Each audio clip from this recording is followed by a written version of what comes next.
FanStream Sports. 3, 2, 1. Let's start. Hello, sports fans. Welcome to FanStream Sports. Nothing but pure sports. This is the JP Show. JP, it is so good to hear you back on the air. Stand by. Now, here's JP. All right, welcome into another edition of the JP Peterson Show on this Thursday, as in 13. Can you spell Thursday, T-H-I-R, Thursday, 13? See what I did there? Yeah. This could be the day where the Rays put themselves into baseball immortality. Now, Friday could be an even bigger day, but we'll just start with Thursday and tying the record. Welcome in to another edition here of the JP Peterson Show, brought to you by the Jeeves Law Group, Jeeves lawgroup.com, and Bay Area Modern Medical Center, presenting our first hour here. And boy, we are going to get into some Rays talk today. So many storylines to last night's game with Taj Bradley and Rosarena and the comeback by the Red Sox and nailing it down as the Rays win 9-7 last night to complete their 12th consecutive win to start the season. If you don't know, the record is 13 by the 82 Braves, who my good friend Brian Fasulo used to be a bat boy for when he was growing up in West Palm Beach. Not a bad gig. So when I presented, can you give me the whole lineup? Yeah, he gave me the whole lineup and the reserves and the guys that pitched out of the bullpen and everything else. And the 87 Brewers as well. This is big time stuff. And it's kind of all been fun and games to this point, but now you have a chance to really reach baseball immortality today, this afternoon at the Trop, where I guess they're offering $10 tickets for the lower bowl. Let's go fill it up. Let's go cheer on the Rays today. Yeah, I'm considering myself. I mean, this show's done at 12. We're about 15 minutes away from the Trop here at CP Communications. Mm-hmm. I brought the jersey just in case. I'll put it that way. I got a hat on. You got a hat on? Yeah. I brought the jersey. I brought the hat. I'm ready to roll. I think, and I'm by the end of this show, the more we talk about it, I'm probably going to be in that stadium today. Maybe I'll go with you. We'll both go grab a couple $10 tickets. There we go. Yeah. I think it sounds like a good Thursday afternoon to me to see the best team in baseball. Let's witness history. Yeah, I mean, it's a nice little double dip tonight. You got to work the Lightning game against the Red Wings, but let's just be honest. The game means absolutely nothing. If Tuesday was an exhibition, then this is a practice. I would be even shocked tonight if Kucherov and Stamkos and some of the main players even play tonight. I think we're going to get there's really no reason to play them tonight. Zero reason.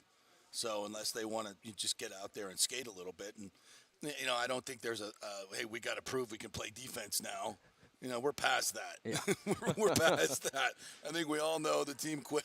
I want to say quit. Quit's a bad word, but, they just didn't take it as seriously once everything was locked in, and which was, actually pretty much a manifestation of what we've seen all year, that they've kind of been locked in. We've not even come close to see the best of what the Lightning have to offer. I'm convinced of that. We'll get into that in a little bit.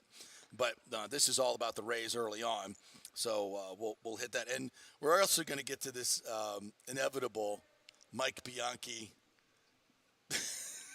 pain in the ass column about how the Orlando deserves the Rays and Tampa Bay does not. I can tell you right now, being in the same media rooms as Mike Bianchi at UCF, nobody knows how to stir up a fan base and get them going more than Mike Bianchi. And I laugh because, I've worked, have had Bianchi on my show before. I've been, we've been working the same beats for 35 years, cover Florida State. And I think he's a really good columnist, and he knows how to do it. He knows how to poke the bear. He knows exactly how to do it, and he don't care. I'm going to try to get him on the show tomorrow. He don't care. He'll come on, and he does not care. He loves to have people hate him. He loves he gets into it with Paul Feinbaum a lot. Yeah. When he goes on Feinbaum, it's always like appointment television when he's on. Yeah. So he's old school. He's kind of like, I don't want to put him in the big dogs class or Chris Thomas's class, but he's old school. He does radio in Orlando as well. I think he does a morning show too, right? Yep. Yeah. So hopefully we can get him on, and because he's a pretty busy dude. But it's it's the old. You don't know what's going on here locally. Unless you're here. Yeah. You have no, from afar, I get it. It doesn't look great. But if you've lived it here and you know what the situation is, we know why people don't go to the Trop. We know what the whole situation is. So just shut. Well, STFU. I'll tell you this, and we'll get into it. I say that with all.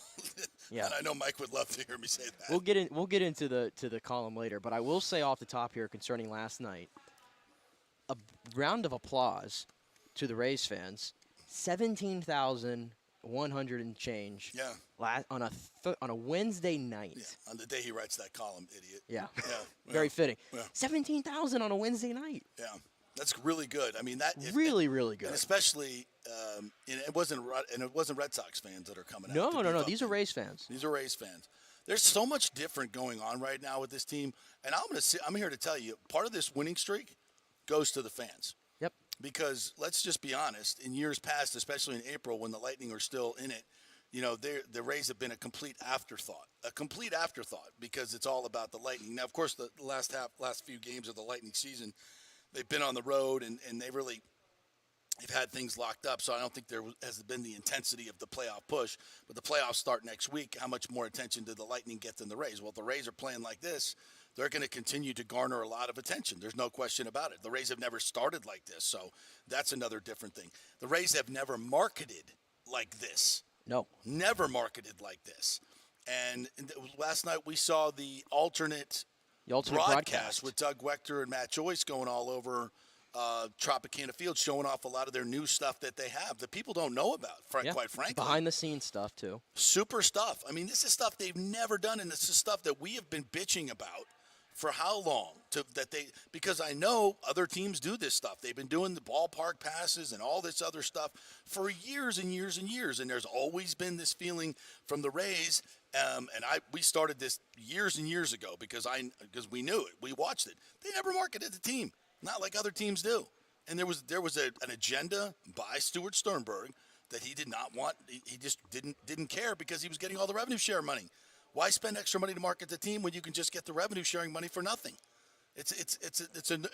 From a business standpoint, it was kind of a no-brainer, but it's also completely deceptive, and it's terrible for your fans, and it's terrible for your players. It's good for your pocketbook, but that's all it's ever good for, and typically that's how they operate. But this is different. They are actually making efforts to get fans into the Trop. Yeah.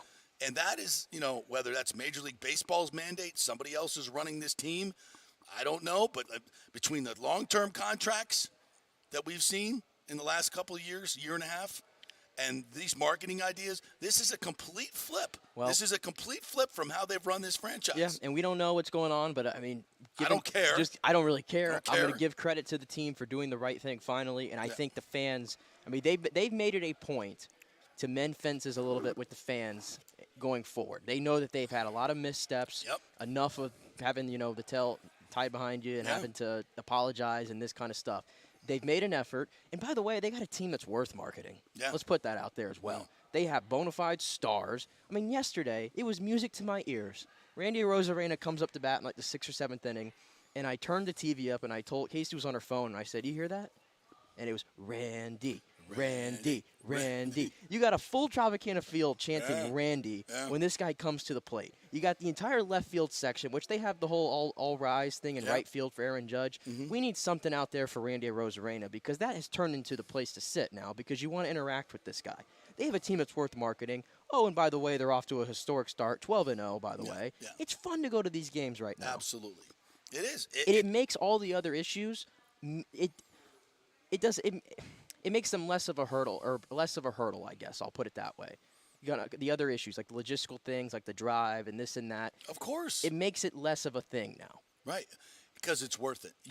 You feel like the organization is actually reaching out to the fans, and fans want to feel good about spending their hard-earned money when they go to these events. They don't want to be like begrudgingly, this owner's an a-hole. They don't do this, they don't do that, but I still want to go to the game. And you've made it very affordable to those fans. Exactly. With the $10 tickets. Which is so important because of this market size, and the mean income of this market is so low, and it's one of the lowest mean incomes of a major market, if not I think it's definitely the lowest of the top 25 markets.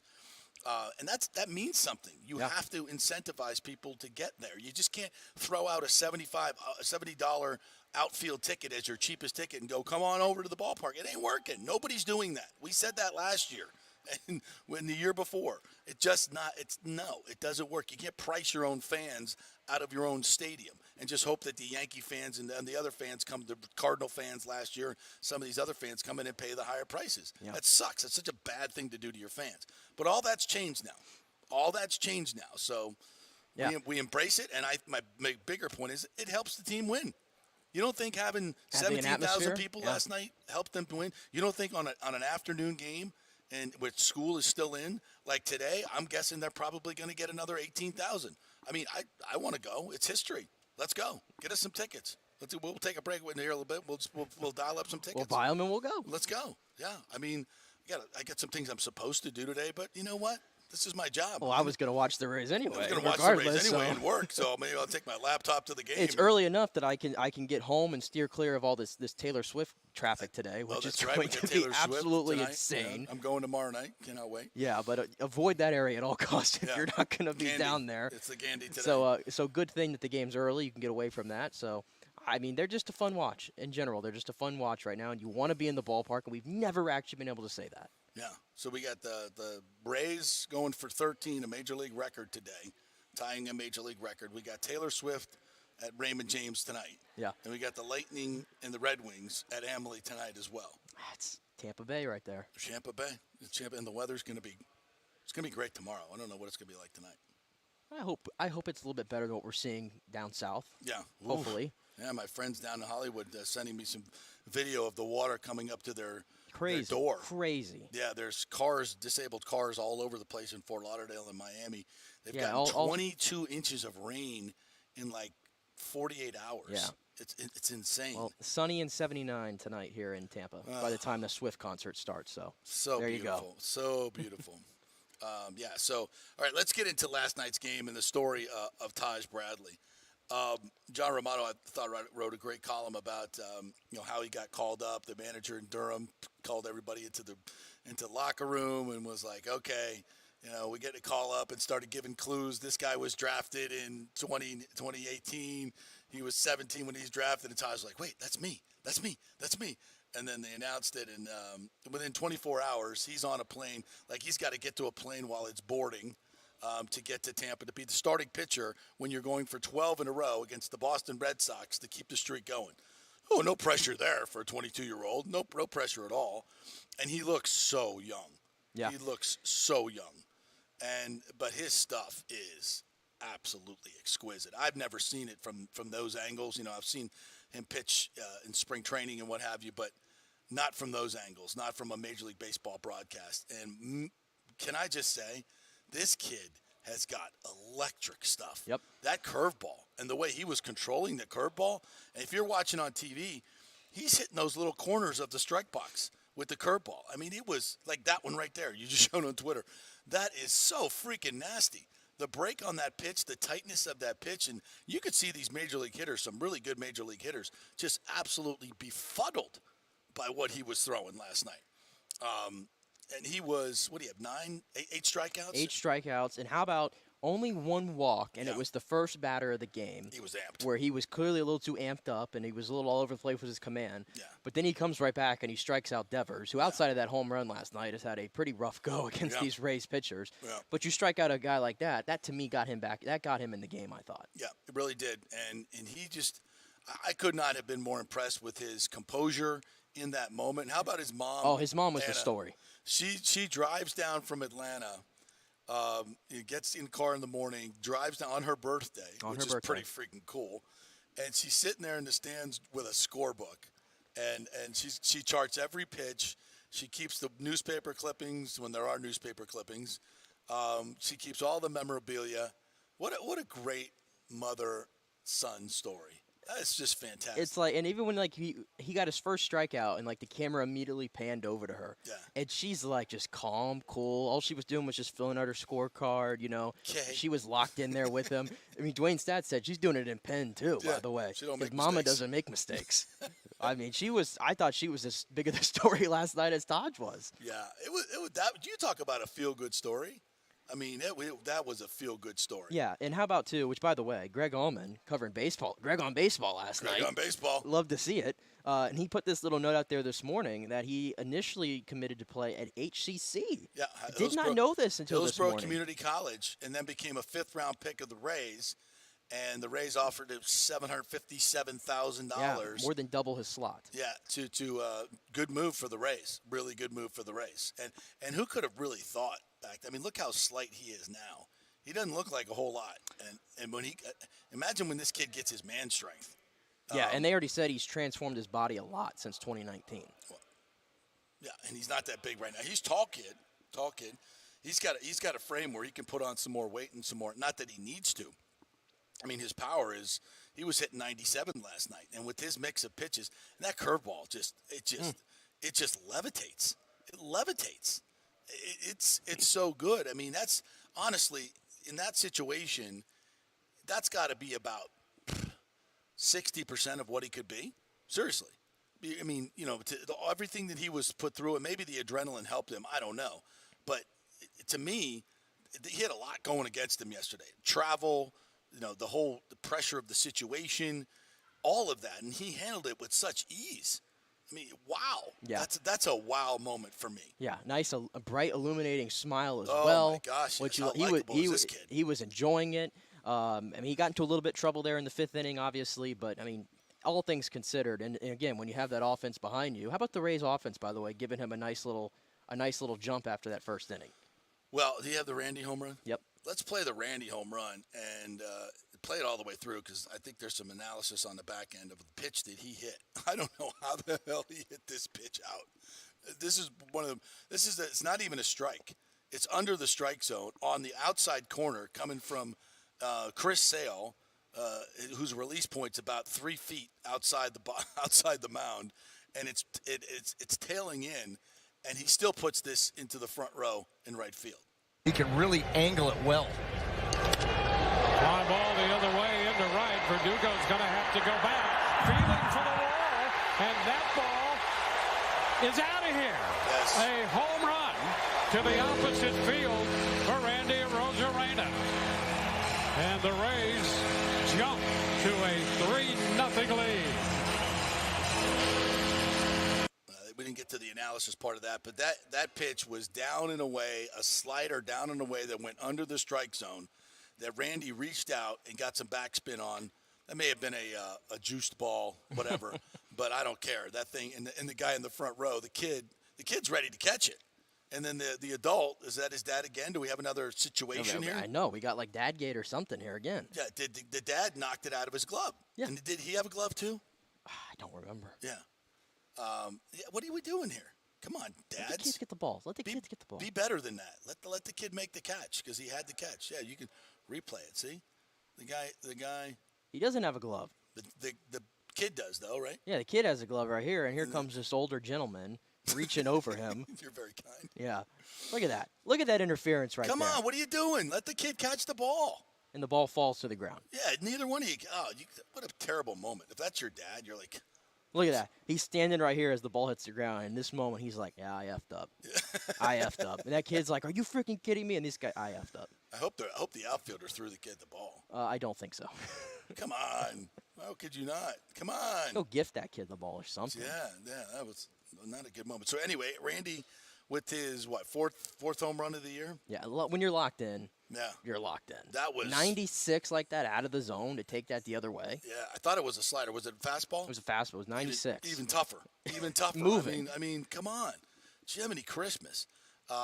What a game. And then of course, it goes from a 7-1 game to an 8-7 game, and then great hustle by Wander Franco. What a game Wander Franco had. She's another 2 doubles. 3 doubles, just ridiculous, and scores that 9th run, which ended up giving him a nice cushion for the 9th. And a play where the ball went out to Verdugo in right field. And I don't know what was going on with him. Like he made a diving catch and threw it in quickly, but it was a terrible throw. And you could see by his reaction, it seemed like he didn't know that Franco was over there at third. Yeah. Or he forgot how many outs there were. I mean, he knew that he screwed up in that moment. He clearly elapsed a judgment there by Verdugo, helping the Rays. Can't give the Rays. You cannot give this team right now those things. Well, how about the Red Sox in the first inning? You know, they an error should have got Franco on the steal. Yeah. It was basically a pitch out. The catcher spikes the ball. Yeah, and even basically terrible throw. Later in the game, where Brujan comes up to bat with guys on, I want to say first and second, and he drops a bunt to Chris Sale, and here comes was it Dahlbeck? Not Dahlbeck. He was playing short. Dahlbeck was playing short. Whoever was playing first base last night for Boston, Casas. There you go. He runs into a bunt that slapped right in front of Chris Sale and leaves first base. What are you Yu doing? Chang is like shaded well over to that side of second base and has to like sprint all the way over. You're not catching Brujan like that. No. It was a comedy of errors last night from Boston. Well, that's, and these are the things that the Rays are not doing. The Rays are playing tight baseball. They're playing. Well, outside of the Margot, was it the Margot and Harold kind of miscommunication in the outfield? But honestly, outside of that. Honestly, that one was perfectly placed between them. That's one of those tweeners that, all right, professional teams, you've got to be able to make that play. But both were in a full sprint to get to that point. I don't think either one of them knew that they had it, so they didn't call it. It was just perfectly placed, so I'm not going to really bitch about that one. Yeah, we're talking about elementary mistakes that Boston's making. Yes. That's a tweener mistake. It's going to happen. But Taylor Wall's made some great plays at third. Yep. Back in the lineup. So they're playing spectacular defense. Their pitching is off the rails. Their offense, they're still winning. They're winning. Their average winning margin is still 6 runs a game. Yeah. 6 runs a game. And now 30 home runs. 30 home runs. They're out homering more than the other team has runs. Yeah. These numbers are just off the charts. To the point, though, about the pitching, I think yesterday was the first time we got an extended look at the bullpen. Not good. Not great. I need to understand. I just want to know, like, because it's honest. Colin Poche, it's just portion of the broadcast. I'm sorry, but Nick like I can't resist. Like, how many times we see this happen last year? He comes up in a big spot, and listen, was it literally the night before or the day before that where he got himself in it and he got out of it, to his credit? Because Devers swung through 3 meaty pitches. Yeah, and Thompson did not have his good stuff at all yesterday, so he kind of creates a situation. But here comes Poche to face Devers, and I know the numbers. Like, Devers was like 0 for 8 with like 7 Ks, I think, against Poche coming into that. Mm-hmm. But it just seems like every time something like that happens, it's always Colin Poche. Gives up the home run. And that bat the other day, I was like, just like I just said, those 3 pitches that he threw, Devers was like, how did I miss those 3 pitches? Even the one that struck him out that he didn't swing at was 93, right down the middle of the plate, a little lower in the zone, but that's his hot spot. And he just didn't even swing. But he didn't miss that one. He didn't miss that one. And so you felt that one coming. At least I did. I was like, this is not a little bit. This is not going to end well, and it did not. But that made it 8-7, which you want to see the Rays playing a tight game. You want to see Fairbanks come in and do his job, and that's what they did. Yeah, and I will say too. I mean, last night presented more challenges than they've had all season long. Mm-hmm. I believe this is the most runs they've given up all season. Yeah. You had a guy who was starting his first game in Major League Baseball against a lineup that has the ability to score runs. We know that. And you face a tough lefty in Chris Sale, who they got to. By the way, what did he give up? 6 runs, Chris Sale? Yep. So they were able to get to him as well. And then you have to use your bullpen more than you have to have throughout the season. Fairbanks finally gets a save opportunity, by the way, and he was absolute nails there when he got into the 9th inning. So the Rays are just they've proven to me throughout this stretch they can play any type of baseball you want. You want to get into a slugfest? We'll outslug you. You want to play a really tight game? We're not going to make the same mistakes you make. Right. Like last night. If Boston doesn't make some of those mistakes, this game might be completely different. Yeah, absolutely. It's the difference. It's the difference. And the Rays are playing with a mid-season form execution level that is rare in April. It really is. So here are some of the numbers. There's plus 65 run differential, scoring a major's most 92 runs, including 30 homers, and allowing a major's least 27. 27 is the best through 12 games in the modern era. The best. So they've already set records since 1901. Of their 108 innings played, they have trailed at the end of just 5. I mean, think about that. They're 12 games in. They've trailed at the end of an inning just 5 times in Major League Baseball. That is just incomprehensible. It's incomprehensible. And, is there a measure of luck there? Probably a little. But these guys, there's no mistaking the fact that these guys are extremely talented. Extremely talented. And I don't, the first 4 teams that they've played, I don't think any of them are going to find their way to the playoffs. But still, it's Major League Baseball, and this is something super special. Yeah, and you don't have – listen, I don't think they have to prove anything to me. I don't think they have to prove anything to you or Rays fans. But you know what? If you want to get rid of that narrative, you got 4 against Toronto, who's playing really good baseball now. You got 4 against them on the road, and that place is going to be rocking this When does week. that start? That starts tomorrow. Okay. Tomorrow at 7 o'clock. So you got a 3-game set against Toronto. Go out there and take 2 out of 3 against Toronto. What are they going to say then? What are they going to say then? I have a friend that's going up to Toronto this weekend and then going to catch the game 1, which probably will be Tuesday up in Toronto, up the Lightning Series. Oh, that's right, yep. So, nice little, it'll be a nice little Tampa Bay versus Toronto. Let's get a head start on that matchup, huh? Yeah, why would you Get not? some good vibes going into that because the Lightning need some good vibes, obviously. So why don't the Rays get it going here? Yeah. Bring Stamkos out for batting practice on Monday. Or well, they'll be there Friday, Is Stamkos Saturday, rooting Sunday. for the Rays or is he rooting for the Blue Jays? I don't know. Last I remember when he took batting practice, he put a couple out. What if Kiermaier just put on – what if he took batting practice in a Lightning jersey? Could you imagine? He's a big The Lightning fan. vitriol. He's a Lightning fan. How about KK shows up in a Lightning jersey and Stamkos shows up in a Blue Jays jersey? Which, by the way, World would have a meltdown. We don't care. They grew up there. Well, Stamkos grew up there. KK's a Lightning. Come on, we don't. It'll be fine. The world will survive. Guys have different allegiances because they grew up, and that's okay. That's okay. Although Alex Golish, I don't need to see you ever wear a Yankee jersey again. I draw the line there.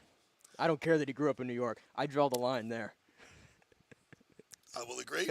You have to put in some time here and get some good vibes going here before you can just show up in a Yankees jersey. Misstep. Misstep number 1. No, misstep number 5. Oh, get out of it. 1 through 4 being the gum chewing. Oh my. But hey, they got the spring game coming up. We're excited about that. All right, let's do Taj first. It's such a great story. Here's Taj Bradley after the game, Bally Sports Sun with Trisha Whitaker. What an MLB debut. Congratulations, first off. Tell us how you felt taking the mound today and that energy. I was pretty calm in the locker room. I talked to my dad and sister before, but going out onto the field, all the fans know your name, saying go get them and everything like that, my heart started going a little bit. And I mean, after the first batter, it kind of settled in, but I was still like in a rush running out there, crossing that line. 5 strong innings. How'd your stuff feel today? Everything felt great. Like, I could throw strikes when I wanted to. I was in the zone, beating hitters in the zone, and I threw more curveballs than I usually do, and they fell for strikes, so that was exciting. But I don't know, I just felt great. Body felt great. Mental was great. Just excited overall. How about that run support? That was amazing, man. I mean, 3-run home run in the first inning. Like, all right, now I know I can go out there and, like I said, beat hitters in zone and make them deal with me. And like I said, the run support was great. I got my first win today because of it, and that's awesome. Taj, your mom woke up at 5 a.m. today and drove here from Atlanta just to watch you make your MLB debut. How meaningful was it to have her in the stands, and just what has she meant to your journey? That means everything. No matter where I was playing, I was going to get it here somehow. But for her to hit the road at 5 with my brother, that's amazing. And like, it's her birthday today, so that's a great present I can give to her. Obviously, she's probably going to want something else, but for now, this is what I'll give her for the day. Your birthday message to your mom, who I'm sure has been your backbone throughout your career. I mean, I love you. I'm happy, like, this is able to happen on your birthday. I usually never see her because of the season, and I don't know, we made it. Like, I kept looking up over there where it says St. Petersburg welcomes you, because that's where we took our first picture in the Trop, me and her after I signed. So, I mean, that was a big momentum for me, and I'm just happy I get to spend it with her after the game. I wonder what his paycheck was for last night. So I think it's the minimum is like $750. So I'm doing it on my, and then is it like divided by the games? Mm-hmm. I would think. So 4,600, about $7 after taxes. So yeah, So 40. He made about $5,000 last night. There's probably some type of bonus for getting called up or some. Hell, your per diem's pretty for a minor league player. Your per diem is probably $500 or something. I wonder when we're going to see him again because he was sent down to AAA this morning. But this is a good little. I mean, this is a cool thing. Like obviously the Rays usually like to protect the service time thing. Yeah. This is a little bit of a different thing that they've done here. Mm-hmm. The fact that he got a look, but now you can see what he can do. He composed himself really well. We already mentioned that the situation that he walked into was going to be like a pressure cooker, and he handled himself so well. He had a lot of fun. He was commanding his pitches. I mean, I'm excited to see this guy if he gets up here later in the season now. Well, my question is, why does he go back? If Eflin's on the DL for an extended period of time, he's 15 days at least, right? Yeah. I haven't looked at the schedule. They may have some days off, but why would you not?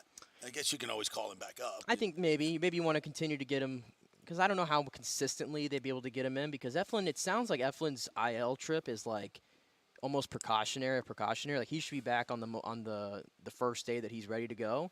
And then it sounds like all things are pointing to Glasnow being ready to go in May. So I don't think he'd be up here that long to begin with anyway. Well, I also think there's going to be more injuries to the pitching staff. Obviously, that's just the attrition that happens here. And he's going to be up soon enough. But there's just, that was electric stuff. Yeah, and as I said yesterday, he was going to light it up, and all his clips are going to be on social media. And everybody on these other fan bases and all these other media, how the hell did they keep getting away with it? That's what everybody keeps saying. How the hell? Because this wasn't a first-round draft pick. This was a fifth-round pick. Fifth-round pick. And he's become now a top 15 prospect in baseball, number 1 in the Rays. They did it again, folks. They did it again. Why do they draft better in the 5th and 3rd and 4th and 6th than they do in the 1st? They suck at first-round picks. You say the same about the Lightning. Yeah, probably true.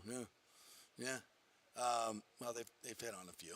A little bit, but a lot of the core though has come through the old core. But the current one, a lot of them have come through the 2nd and 7th rounds. Yeah, well, they haven't had any first-round picks in a while. They traded all of them. Well, they haven't, and I'm glad they did. Absolutely, get proven players that can come up and help you win cups now. Duh. All right, let's listen to Kevin Cash. Let's get Kevin Cash in here before we take our first break. You can tell he had some jitters early on, kept missing up with the fastball, but credit him, a young pitcher that's really talented for kind of harnessing it, and then the stuff really played. The fastball played, the slider kind of got him back in the zone, and then he dropped some pretty nasty-looking curveballs to some good hitters, so really happy for Taj. It does feel like that. I mean, Randy and Wander have been right in the middle of a lot of things. Randy, I don't think he really got that ball. Hit it kind of off the end of the bat, but strong guy, carried out and gave us a big momentum. I mean, sometimes when you're going up against a really good pitcher in Chris Sale, and we got a really young pitcher with Taj. We talked about before the game, giving him some runs. Hopefully that settled him a little bit. We're swinging the bats well. Wander's on fire right now. Even that add-on run at the end, you'll take him however you can get him. Randy coming up with a sac fly. But yeah, I mean, it's a very typical Rays Red Sox game where it's kind of some back and forth. Felt like we had a chance to separate it, but shame on me for thinking that because Boston's pretty good. By the way, I was just they were showing the Randy home run there again while Cash was speaking. Mm-hmm. My investigative eyes, that was a Red Sox fan who was reaching over with no glove to try to take that ball away from the young Rays fan with the glove. It was a Red Sox fan. Jerk. What are you doing? Jerk. Coming into our stadium, trying to take our home run away. How predictable is that? And you know those Boston people, man. Yeah. Sox suck. Yeah. We need to find out. That's tragic. That's tragic. They should have thrown him out of the game. That booted. Take a trip downstairs. Yeah. Do they still have that, by the way? The whole thing like under the stadium where they send the drunk fans or the fans that get thrown out. They have it at Raymond James. They have it at Raymond James. Do they still have that in the Rays? No, I don't think so. Or they just throw you straight out? Or they just throw you straight out of the stadium? Straight out. Straight out. Get out. Good. Get out. Good. Go terrorize somebody else. Yeah, that's big news. I want to find out who that guy is. Come, and of course with the Red Sox, I don't know who's the outfielder there. Get the ball and Verdugo. Throw it to the Red Sox fan instead of the kid. Yeah, he'd do that. Why do you even why do you even want that ball if you're that fan? It's a home run ball. Yeah, against your team. Yeah, true. Give it to the kid. Yeah. Give it to the freaking kid. Part of the 13 game, hopefully. They're going 13. Yeah. I saw some Boston reporters that were in the clubhouse afterward, and one of them for The Athletic, he said that he hasn't been in a clubhouse that looked that demoralized than the one that he walked into last night with the Red Sox. Really? Like, it's early in the season. Things are going really wrong for them right now. And he said the clubhouse was demoralized, was the word he said yesterday. And he called it very awkward. Really? Speaking to the players and speaking to Alex Cora. Wow. So that team right now is shaking up big time. Chaim Bloom. The bloom is off the Chaim. Chaim Bloom is public enemy number one in Boston. He should be. Over his skis, they said, to try to control a big market team. Yeah, I think that's pretty evident. Isn't that weird? Like too much. He's got too much money to spend, and hasn't spent it. But doesn't spend it though. No, it's funny because you try to do this hybrid thing, and I think Andrew Friedman's found that, but he struggled for a little while too early on. Mm-hmm. You know, you got to find that balance of, you know, to me it seems like you're either one way all in or the other way all in. Yeah. And it kind of doing a hybrid is. And we said it. Look at what Boston did this offseason and what they did last year at the deadline too. Everybody was like, "What the hell are they doing? Like, what's the goal here?" Right. It doesn't make any sense. It doesn't sound like to me, you're kind of just playing to be stuck in the middle. Yeah, exactly. It's the middle part. And I think that's where the vitriol from Red Sox fans has come right now. I just think you're when you have that type of payroll, you got to pay. What you do is you pay your big stars. You stay with the large payroll, but maybe the owners are going, hey, you know, we want what Sternberg's getting, $200 million in profit every year. So go give me a good baseball team, and we want to pocket $200 million. I don't know their whole situation inside and out, but wasn't there something about the taxes that they were having to pay on players? And that was the big reason why they didn't re-sign Mookie Betts? Well, yeah, because you get to the luxury tax, like and it's like paying them double. Yeah, it sounded like they had that money goes to they kind of had to. Yeah, it sounded like they had to almost balance the checkbooks a little bit anyway. Right. Well, they don't. But they shouldn't have to. They don't. It's Boston. You know, it's Boston. Your revenues are well into the 400 millions. You know, their loss is the Rays game. Local TV and tickets and everything else, you're well into the 400 millions, and you don't need to have a $69 million payroll. No. So don't act like you do. That's the beauty of it. The Tampa Bay Rays. You keep the Bogarts and these other Mookie Betts. You keep those guys. That's the Yankee way. That's the Red Sox way. The old Red Sox would have done that without a hesitation. Yeah, for trying to change that, what you need, what I think you should have done is stayed with the good part of that, right, and then develop your superstar, or develop your drafting and your prospects, and keep your superstars. Yeah. You know, but then here's the thing about that. Is the Rays always trade those guys for more prospects. And I don't know if they've gotten any, I haven't really dug down deep into what Boston has done. I just see the results, and it's not good. And they're losing big-name players. And I see them bringing in a lot of guys who were on the Rays, who had magic, like Corey Kluber now is on the Red Sox. He put him out there on opening day to get shelled. And I think he's probably going to get shelled again today. I think he will, I think he's past it. Remember last year they signed Michael Wacha and Rich Hill? Mm-hmm. Who was playing second base yesterday for the Red Sox? Yu Chang. Yeah. Trying to sign all these Rays cast off. They ain't slick. I see it. Sorry, Chaim. Go ahead and say it, though. What? Boston is our? Boston's our bitch. There you go. They have been for a while. There you go. What if we get the Bruins in the playoffs and we beat them? And we have Gronk doing a Tesla coils. Yeah, because Gronk's a Tampa guy now. Can we just agree on that? He's not a Boston guy. He's a Tampa guy now. He just doesn't. Gronk especially does not fit the Boston. He's a Tampa guy. He's a Tampa guy. He's adopted that. He's on the beach. If this dude was going to be shirt off, if shorts, this dude went to the running Strawberry around with Festival. Tom Brady. He went to the Strawberry Festival. There you go. He's a Tampa guy. He's a Tampa guy. He is. Yeah, that's it. That's solidified. You got your card for me. now. You got you're a Tampa card carrying resident. So welcome. And Boston is now your bitch. And Tom was a lot more fun when he was here, just saying. Tampa Tom was so much more fun than Boston Tom. I mean, you could like Tampa Tom. All right, we'll take a break. We'll come back on the other side. I want to get into this Bianchi column, though. I want to give you a little feel for what this BS is all about. Talk about Orlando. You look so jealous. You're just such a. I can't wait to get into. I'm not an Orlando fan at all, as you might tell. We'll be back right after this. Brought to you by Jeeves Law Group. Stay with us.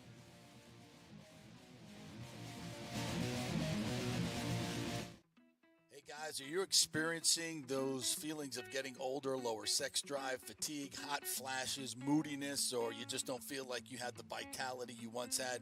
It's a chronic problem here in the United States. You're not just getting old, it's likely low testosterone. Studies over the last 20 years show a shocking decline in younger males aged 16 to 39. Older men have seen a sharp decline as well, so do something about it. Go see my friend Christopher Lugo at Bay Area Modern Medicine. Look, testosterone replacement is not a frivolous treatment. It takes a professional, targeted approach that focuses on total body wellness, vitality, and emotional stability, not a one-size-fits-all approach like many clinics use. They will monitor your blood work and adjust your treatment as needed for optimal results. Folks, I've been on testosterone therapy for over 6 years, and it is a life changer. You will feel and look better than you did 10 years ago. Give them a call at 844-977-3477 or go to BAMMC.com. Tell them JP sent you for priority scheduling. That's 844-977-3477 or BAMMC.com. JP here for the Jeeves Law Group. Have you been injured in an accident, in an auto accident, truck accident, motorcycle accident, at work, or at a place of business? Well, call the Jeeves Law Group and get the personal attention that you deserve. I made the mistake many, many years ago with going with one of the bigger law firms, the national law firms. And let me tell you, getting a call back from those folks was next to impossible. Weeks and weeks would go by, never get a call back. That doesn't happen with the Jeeves Law Group. Personal attention is what they're all about. When you call the Jeeves Law Group, you will be part of the family. They will represent you in a vigorous and aggressive way against the insurance companies. These larger companies will promise bigger settlements, but it's the Jeeves Law Group that will get you the best results. If you're tired of dealing with these bigger law firms, check out the Jeeves Law Group. Go to JeevesLawGroup.com, tell them JP sent you, get a free consultation. It's the Jeeves Law Group. Scott Jeeves has been representing clients in the Tampa Bay area for over 25 years. Give them a call. It's a free call, 727-894-2929, 727-894-2929, or go to JeevesLawGroup.com.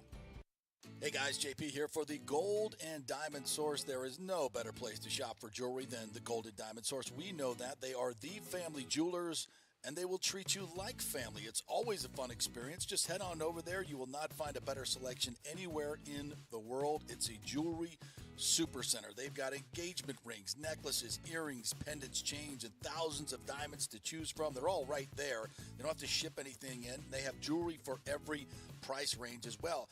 Guys, if you're looking for some of those baller watches, they have a great selection. They have new and used. You can get some great collectibles there as well. And if you're looking for some more affordable gold and diamond jewelry, you have to check out the Emily collection from Emily Johnson Weintraub. Emily created this collection for people who want to wear and stack elaborate jewelry but don't want to pay the big ticket prices. You got to check this stuff out. The Gold and Diamond Source has plenty of options to accommodate any budget, interest-free financing for up to 5 years, and a layaway program, 20% down and only 6 monthly payments.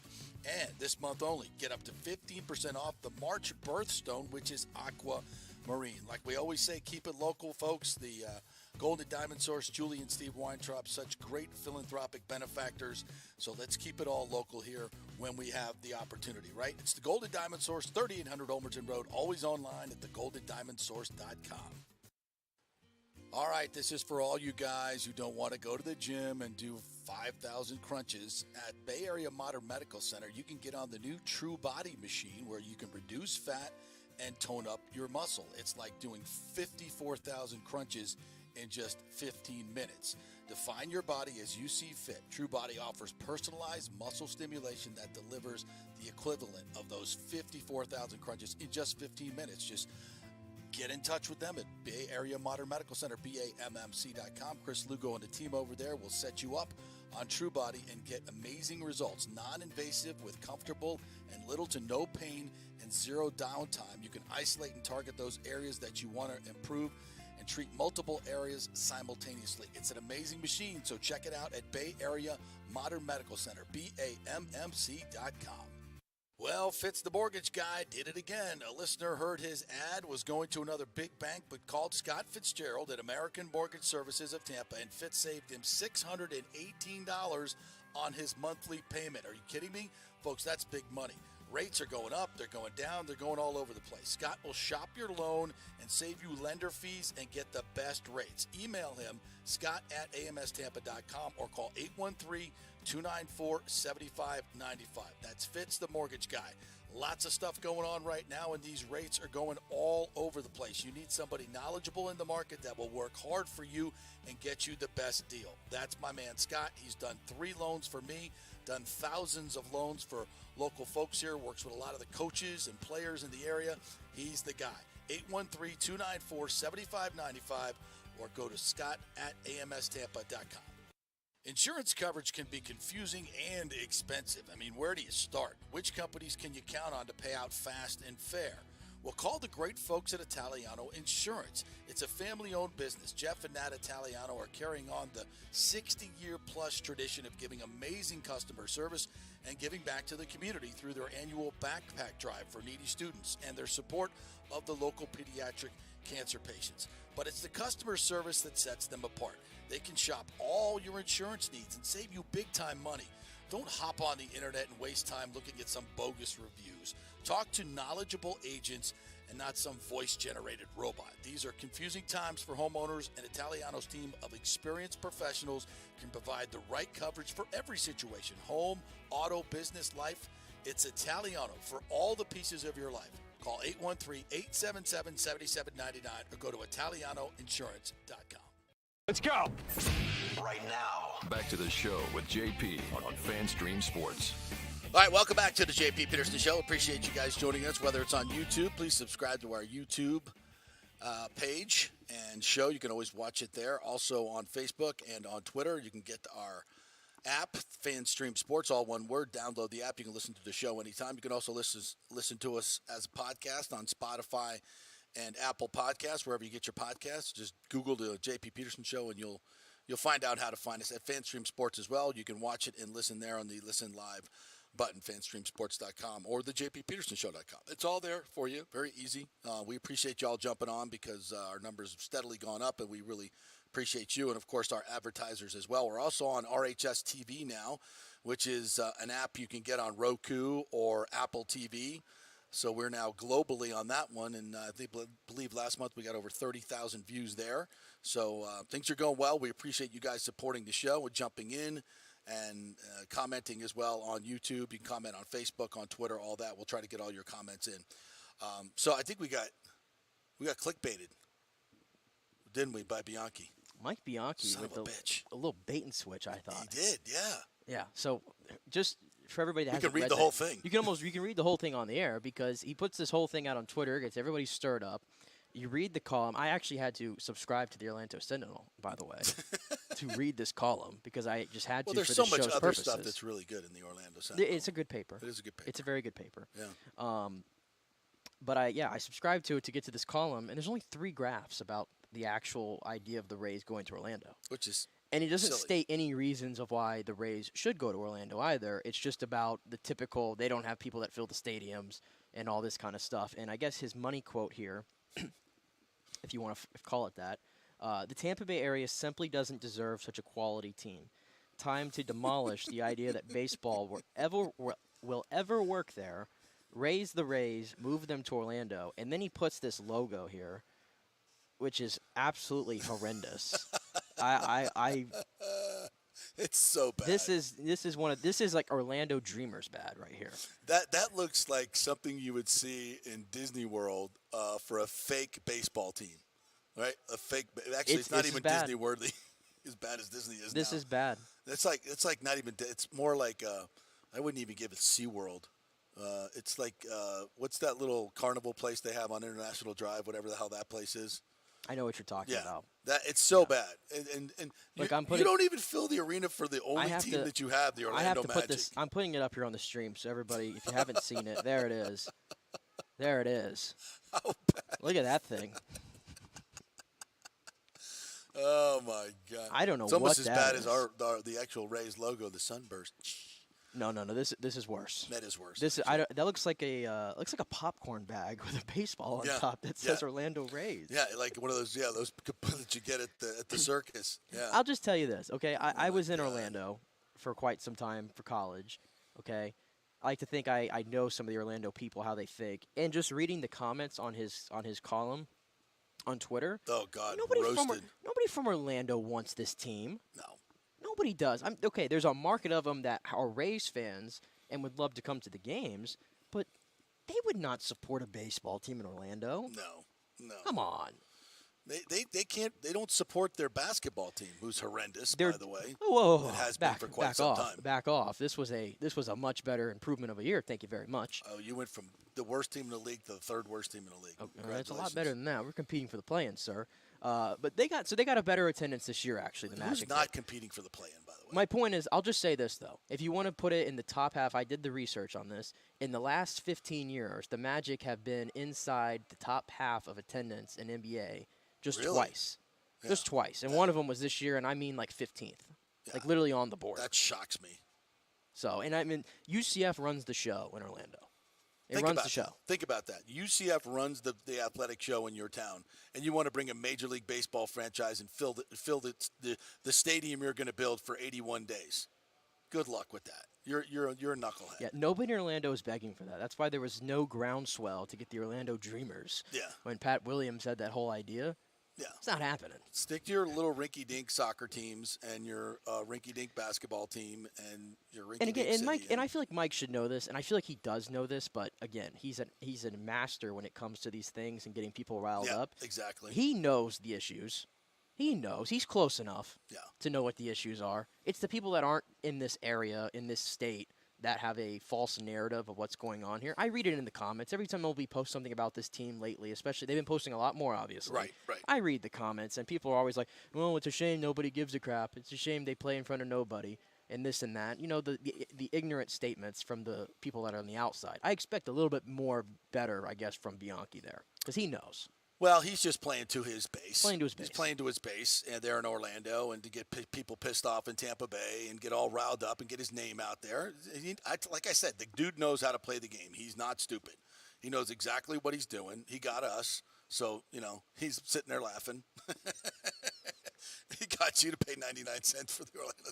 And his bosses are like, oh, my God, we got so many clicks on that. You're fantastic. He's like, I know, they're idiots. That's so good. But, yeah, listen, it's the same thing. You got also people on Twitter like, oh, bring them to Raleigh. We'll be able to we'll treat them like they need to be treated in Raleigh, because you got nothing else in Raleigh. You got NC State and you got your Hurricanes. And they support them very well. They do. Could they support a baseball team for a little while? Who knows? I think Raleigh would have a good shot, actually. Yeah, they're not, Charlotte would probably be better, since they've supported their AAA team really, really well over the years. But what's the one? You saw the report too. I think the Utah Jazz owner that came yesterday. He's exploring. He wants Utah, Salt Lake City, to be the next expansion team. Yeah. So now they're throwing it in the ring, and I've never thought of Salt Lake City. They've never really been mentioned when it came to expansion. This is kind of the first time, but of course, this is all being driven by the owner. Yeah, and it's an interesting place. It's Colorado, Denver does very, very well with baseball. Coors Field led the league in attendance a few years. And they draw regionally, like Denver. The Rockies draw from Utah and all around that area. So they're kind of a regional draw. But again, it just goes back to the fact that, again, let's do it right here in Tampa Bay before we. And I'm not going to go down that rabbit hole, but let's get a stadium that's centrally located. Let's get a stadium that's like designed in the last 50 years would be nice and has all the amenities that you should have, the premium seating and all those things, and people will come, for God's sakes, and located. Steve Carney off the top rope. What did he say? Like Jimmy Snuka in the Garden. Oh, my goodness. Just like how they won a national championship in college football, Orlando will always be the land of imagination.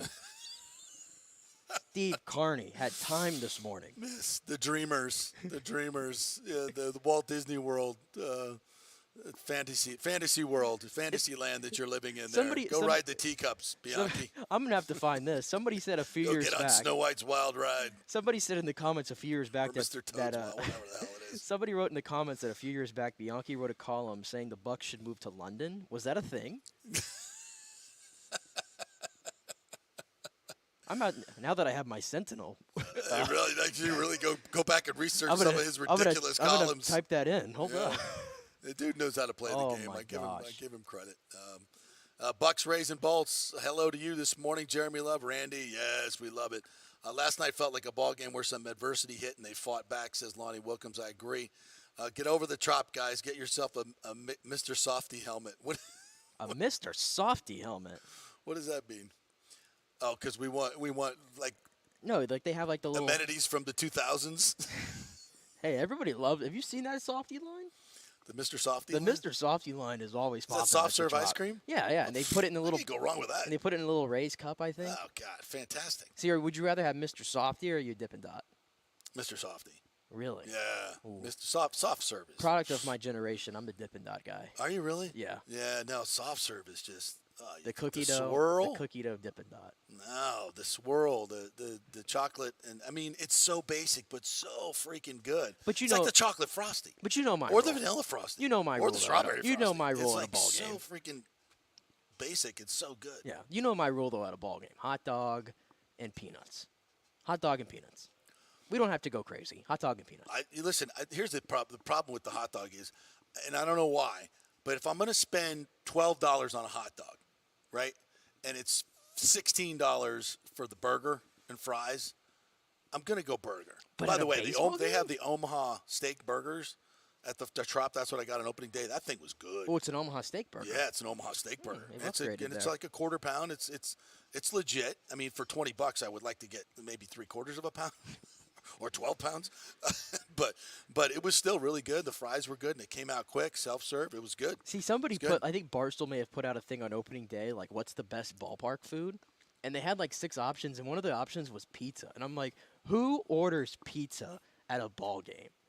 No. You're going to – I've seen – Although if there's good pizza. I've seen people you order it, though. You get me a good New York slice of pizza, and they have it at the Trop. Well, that doesn't happen, I'll be though. all over that. That doesn't happen, though. You have, like, the Papa John's or the Little Caesars. Go get me Eddie. You individual put an thing. Eddie and Sam's in there, I'm all over that. But they have, like, that little Papa John's or that Little Caesars, whatever it is, and you get that little individual pizza for, like, $20. That's, like, not cooked nearly enough. I heard, I think it was Sternberg on the radio talking about the pretzel dog. He's very high on the pretzel dog. They only make a certain amount of pretzels a day, and they're freshly made, so you got to get them early on. It's $20 for a freaking pretzel dog. Yeah. It's like a foot-long pretzel dog. It could feed a family of 4, and it's small family of 4. But it looks really good, and they make them fresh daily. So I'm a little intrigued about the pretzel dog. Has anybody had the pretzel dog out there? Tell me about the pretzel Tell me dog. about if Stu's vouching for the pretzel dog, We could split a pretzel dog I today. need to know how the pretzel dog tastes. We could get 2 tickets and a pretzel dog for like $40, plus fees maybe $100. Yeah, Lonnie said my sister wanted the Papa John's. That thing was sad. It Just is be glad very. your sister's not eating the foot-long pretzel dog. We don't want to see that. I don't want to see my sister or my girlfriend eat that. No, the other thing Not too. a- Have you ever walked by the area there where they have like the Italian sausage going on the grill? Oh, That smell. I mean, there's never a line at that spot for whatever reason. I love the Italian But you sausage. walk by it though, you have to turn and look Yeah. and debate if you want to get it. So Yes. the Italian sausage, I can go with that because that's basically a hot dog. Yeah. Yeah. Oh, yeah. It's better than a hot And it's dog. better than a hot dog. Better than a hot You dog. put a little mustard on it. Yeah. And if you can get some sauerkraut and some onions on that, oof, man. Some of the other comments coming in on Taj Bradley, the baby face killer. He does have a baby face, by the way. I mean, he looks young. He looks 22. Yeah, until he throws it 97 up and in. If you take a date to the Rays and she gets the foot long, just leave. Yeah, leave soon. Get home quick. Yeah, absolutely. Yeah, she orders the. Yeah, you picked the winner number 1, but she's going to be really disappointed when she gets home. Oh, You did man. this. You did I this, did not me. nothing. I did Who nothing. posted that? Who posted that? We'll give you a shout out. Pitching staff is ridiculous. Boz, Raz, McClanahan. We didn't even talk about Shane Boz. Raz, McClanahan, Springs, Eflin, Taj, Class now. Yeah, it's an embarrassment of riches. It's incredible. Pitching matchup today: Kluber versus who's going today? It's Springs. Springs going today. Oh my God, we're gonna crush it. Kluber versus Springs. Mm-hmm. So 6.53 ERA, but gets 0 ERA. Yeah, and I think also to pour misery on Boston fans, remember, where was Jeffrey Springs before he was a Ray? What's that? Where was Jeffrey Springs before he was a Ray?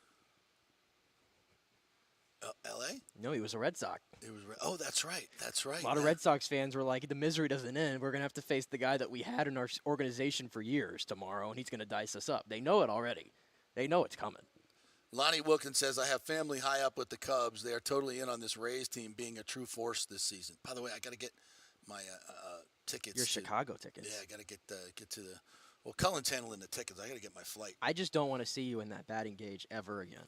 I think your days in the batting cage have come to an end. All right, I'm going to have to show you. Mr. Rollover. I'll have to show you when Jason Romano tried to sneak a fastball by me in his batting cage and see what I did to that. When he comes on the show, we'll go ahead and tell him. He goes, because that ball was going out. The one I hit, that thing, if we had like a tracker on that thing was going out. I blasted that thing. And you could say forever you got a base knock off Doug Wecker, didn't you? That's right. No, he hit me. Or he hit you. There you go. No, I think I did. No, I don't think it was off. I know you told that story a couple months ago. Yeah, he knew it because he saw me get a hit off the other two guys. Yeah. And then Telford throws a curveball in my ear. The guy's like 1 year removed from pitching in the big leagues. Starts a curveball at my ear and drops it into the zone, and I'm like bailing out into the third base dugout. I was like, "You jerk! You can only throw fastballs." So yeah. No, Wechter had to hit me because he hit the 75-year-old guy right before me.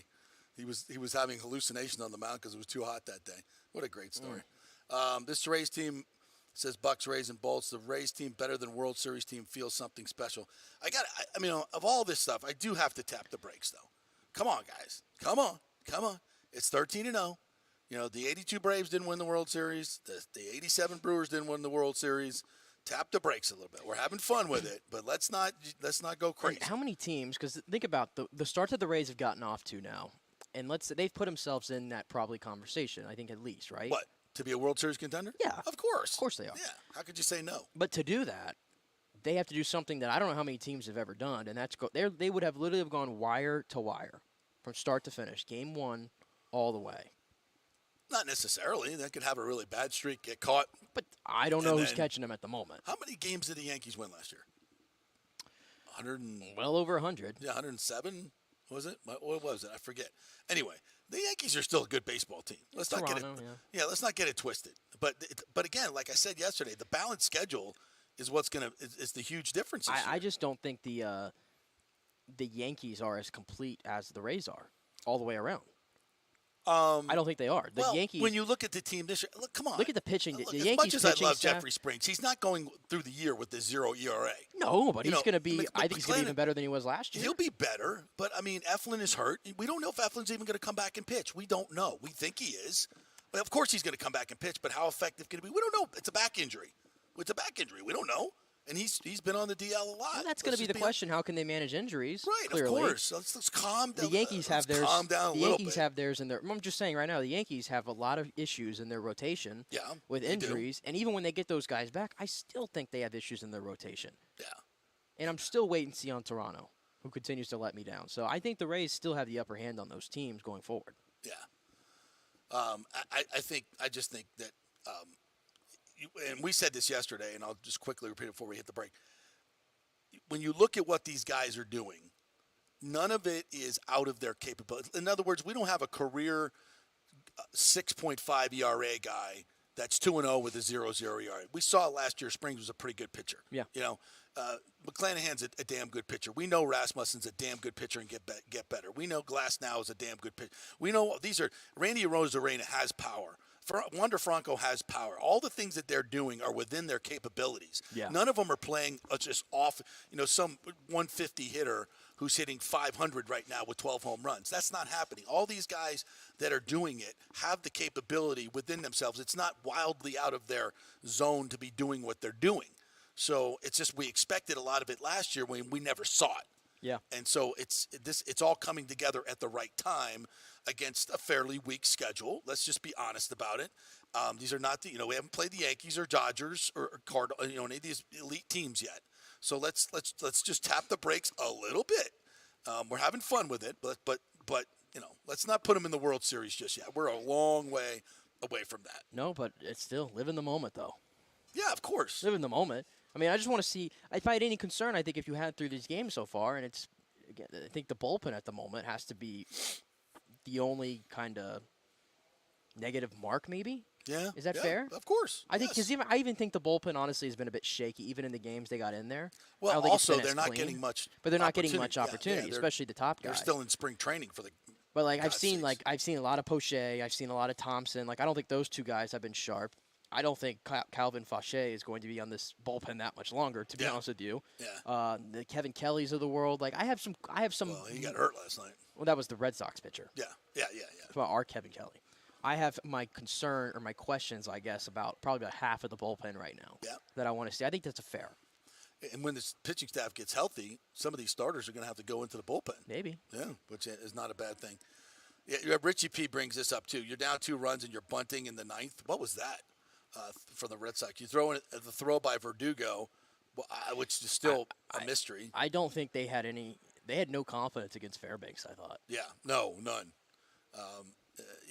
It just and what you said about the Boston Riders in that clubhouse, that they're just befuddled as to what's going on. And that's why I think they just want to get the hell out of Tampa and St. Pete. And that's the other thing about it is they've been bludgeoned by this team for 3 days. Yeah, and they've already gotten swept by the Pirates this year already. So they've been going through it to start this season. They've got to be, and they put Chris Sale out there, and I think as learned people know that he's well past it. Yeah. But even to see him get knocked around like that. And then there was chirping going on from the dugout. Yeah, they're in a bad way. I love this by Lonnie Wilkins, who says Chaim Bloom is a special agent sent to Boston to wreck them. Get rid of all their players. In this day and age, Lonnie, I'm on you with that, bro. I love that's a classic Sternberg move. He'd pay for that. He'd pay you a couple million just to do that. And that's a good investment, by the way. Get fired, get rid of all their good players, get fired, and come back to Tampa Bay. We'll have your job waiting for you here. Oh, that would be spectacular. That's one, their front offices keep getting raided, right? It's been happening for a long time now. So there's one way to battle that. Give them a few ducats to go get your big contract. We'll pay you on top of that under the table a couple million a year. Charlie and then come back here. Charlie Montoyo Charlie Montoyo did his best to kind of derail the Blue Jays from reaching their potential. How long before he's back on this payroll? This is so good. We should do a whole show on this.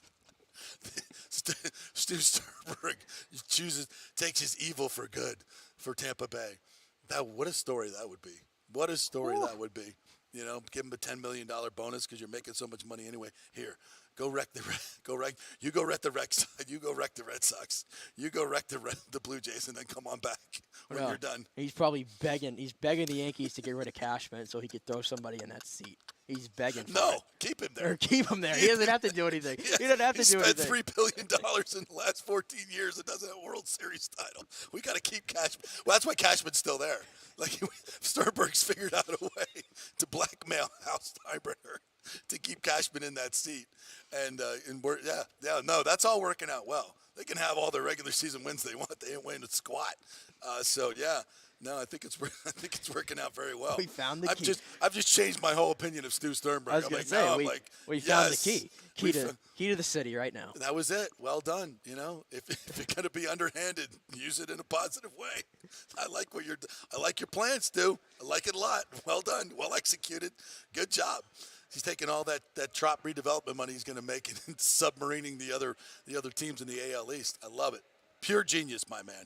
Pure genius. Did you ever think you'd ever hear me say that about Stu Sternberg? I don't know, but I can tell you what. I'm definitely gonna clip that out for future reference. Yeah, that was good. Absolutely. All right, let's take a break. We'll come back on the other side and get into a little bit of Lightning and Bucks talk as well, as we're just 2 weeks from the draft from today. And we have no idea who the Bucks are drafting. We have no idea what position they're going after. This is going to be, I think, one of the most interesting drafts and important drafts in Bucks history. Mm-hmm. I will say that right now. Jason Light is on the clock, and he's actually going to be speaking to the media today at 1 o'clock. So do I go to the Jason Light press conference or to the Rays game? You think you know the answer to that. I think I know. I can always get the copy of the Jason Light press conference. And I know my boys at the Pewter Report and all those guys will be asking all the right questions, so we're good there. All right, we'll take a break. We'll come back on the other side and talk a little Bucks and Lightning. Stay with us. Insurance coverage can be confusing and expensive. I mean, where do you start? Which companies can you count on to pay out fast and fair?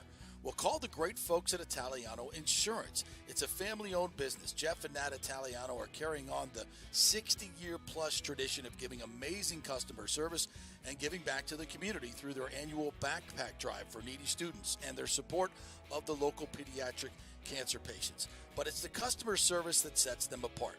They can shop all your insurance needs and save you big-time money.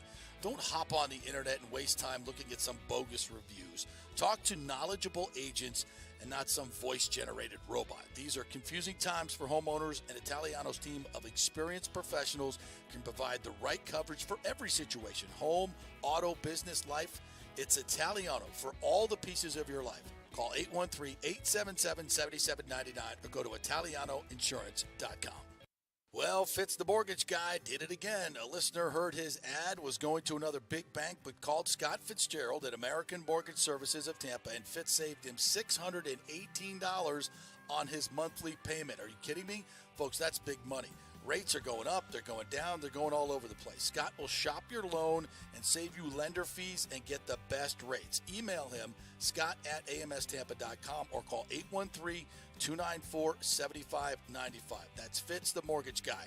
Lots of stuff going on right now, and these rates are going all over the place. You need somebody knowledgeable in the market that will work hard for you and get you the best deal. That's my man Scott. He's done 3 loans for me, done thousands of loans for local folks here, works with a lot of the coaches and players in the area. He's the guy. 813-294-7595, or go to scott@amstampa.com. JP here for the Jeeves Law Group. Have you been injured in an accident, in an auto accident, truck accident, motorcycle accident, at work, or at a place of business? Well, call the Jeeves Law Group and get the personal attention that you deserve. I made the mistake many, many years ago with going with one of the bigger law firms, the national law firms. And let me tell you, getting a call back from those folks was next to impossible. Weeks and weeks would go by, never get a call back. That doesn't happen with the Jeeves Law Group. Personal attention is what they're all about. When you call the Jeeves Law Group, you will be part of the family. They will represent you in a vigorous and aggressive way against the insurance companies. These larger companies will promise bigger settlements, but it's the Jeeves Law Group that will get you the best results. If you're tired of dealing with these bigger law firms, check out the Jeeves Law Group. Go to jeeveslawgroup.com, tell them JP sent you, get a free consultation. It's the Jeeves Law Group. Scott Jeeves has been representing clients in the Tampa Bay area for over 25 years. Give them a call. It's a free call, 727-894-2929, 727-894-2929, or go to jeeveslawgroup.com. Hey guys, JP here for the Gold and Diamond Source. There is no better place to shop for jewelry than the Gold and Diamond Source. We know that. They are the family jewelers, and they will treat you like family. It's always a fun experience. Just head on over there. You will not find a better selection anywhere in the world. It's a jewelry super center. They've got engagement rings, necklaces, earrings, pendants, chains, and thousands of diamonds to choose from. They're all right there. They don't have to ship anything in. They have jewelry for every price range as well. Guys, if you're looking for some of those baller watches, they have a great selection. They have new and used. You can get some great collectibles there as well. And if you're looking for some more affordable gold and diamond jewelry, you have to check out the Emily collection from Emily Johnson Weintraub. Emily created this collection for people who want to wear and stack elaborate jewelry but don't want to pay the big ticket prices. You got to check this stuff out. The Golden Diamond Source has plenty of options to accommodate any budget, interest-free financing for up to 5 years, and a layaway program, 20% down and only 6 monthly payments. And this month only, get up to 15% off the March birthstone, which is aquamarine. Like we always say, keep it local, folks. The Golden Diamond Source, Julie and Steve Weintraub, such great philanthropic benefactors. So let's keep it all local here when we have the opportunity, right? It's the Golden Diamond Source, 3800 Olmerton Road, always online at thegoldendiamondsource.com.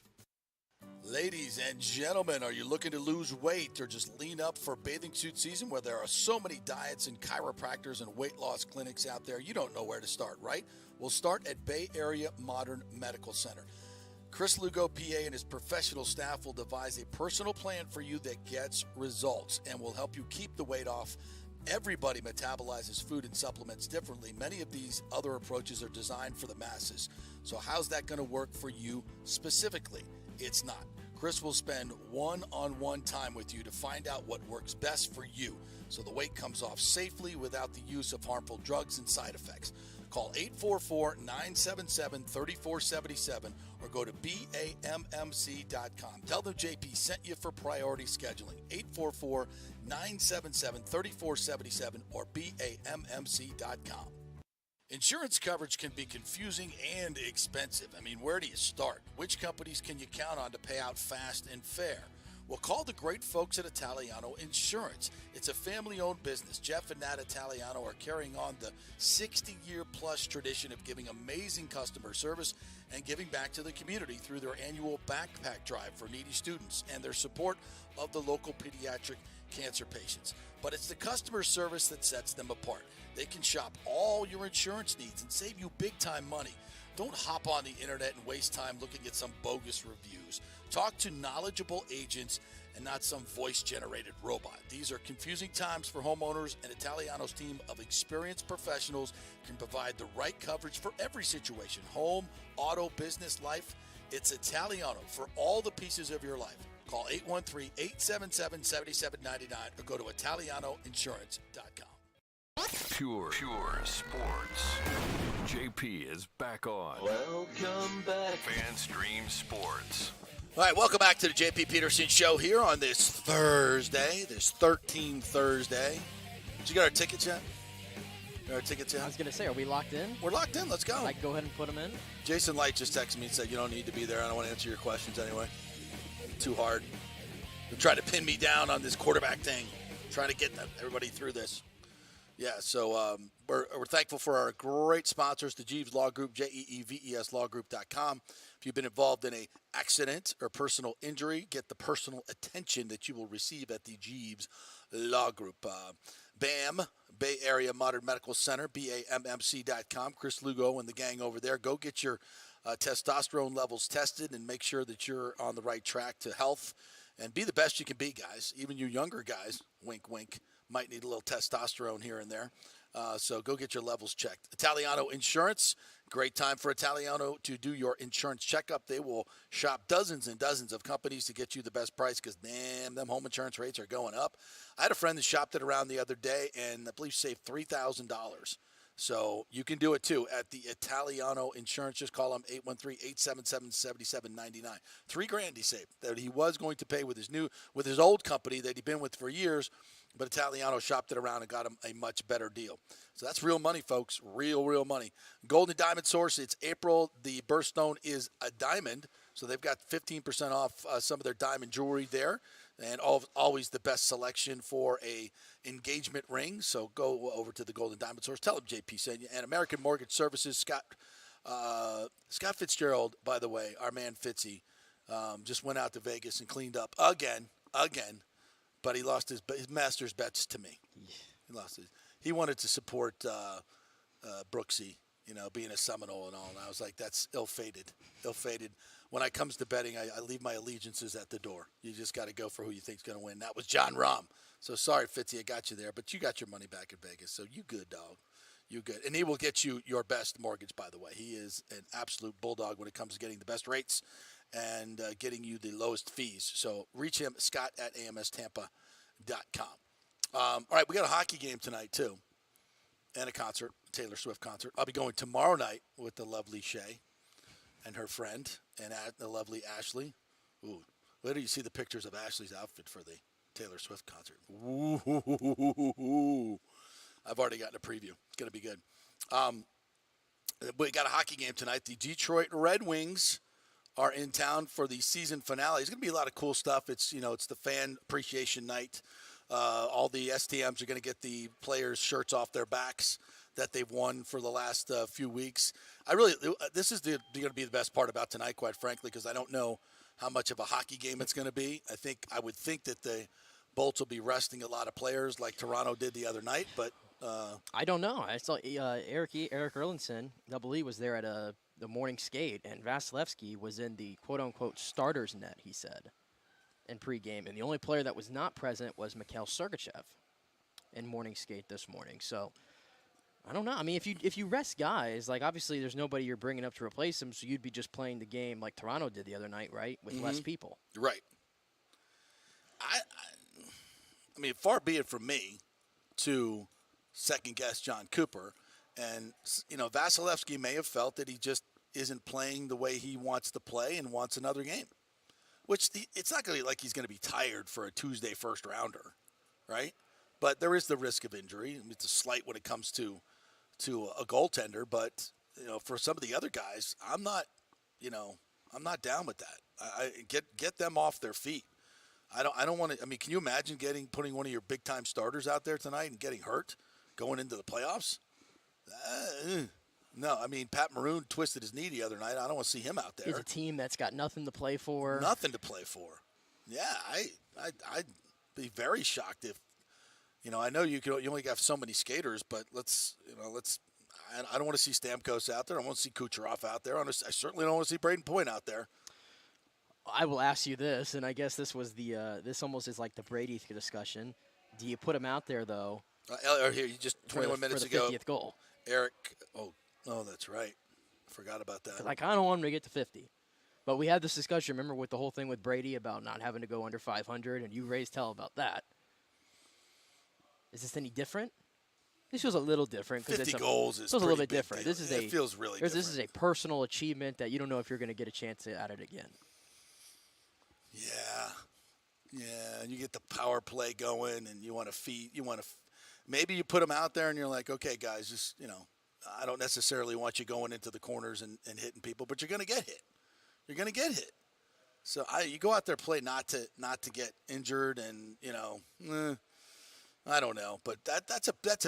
The 50 goals. I'm not a big stat guy when it comes, but that's a big one. That's a really, really big milestone. You worked your ass off the whole year to get there, and right on the doorstep. Yeah, maybe you put him out there for that, but I don't know. I think it's kind of an individual thing. Let the players say what they want to do. But man, it's a little dicey. Eric Erlinson reporting Elliott is the first one off, so it looks like Vasilevsky gets the night off for the season finale. Good. Tonight. Okay, that's fine with me. I'm trying to see if he's got any prospects. Go Bolts prospect scores 4 goals in key crunch game victory. That doesn't mean he's being called up. So, no, it doesn't. Yeah, look nothing like, yet on what the lineup is going to be. So, we'll see tonight. Tonight will be a nice celebration for the fans, just fan appreciation night. So that'll be good. But I think it'll be a lot like Tuesday night, where you're not going to learn a whole lot about your team or get. There's nothing that's going to happen tonight that's going to spill over into what we hope is Game 1 Tuesday. Yeah, it's at this point for the Lightning. It's the whole question is, can they turn it on in the play? That's it. That's the only question they have left to answer.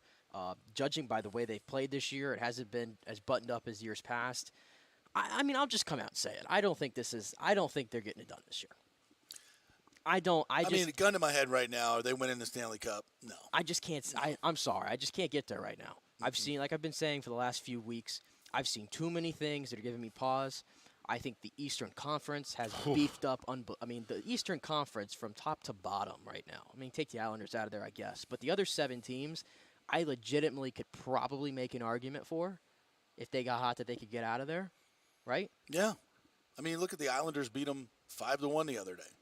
Beat them pretty handily. I don't think I think the Islanders are being fed to Boston in round 1 myself. Yeah. And that team, I know Boston is the whole President's Trophy curse. I mean, they're going to break the Lightning's record. I think they already did, actually. For wins, yeah. But they just kind of have that last dance feel to them, because I think this is it for that core of Bergeron, Marchand, Pasternak, Krejci. Like, this is the last time I think those 4 guys are going to play together. Mm-hmm. And I think they have an added incentive to get it done. I think this is their most complete team in years. Yeah.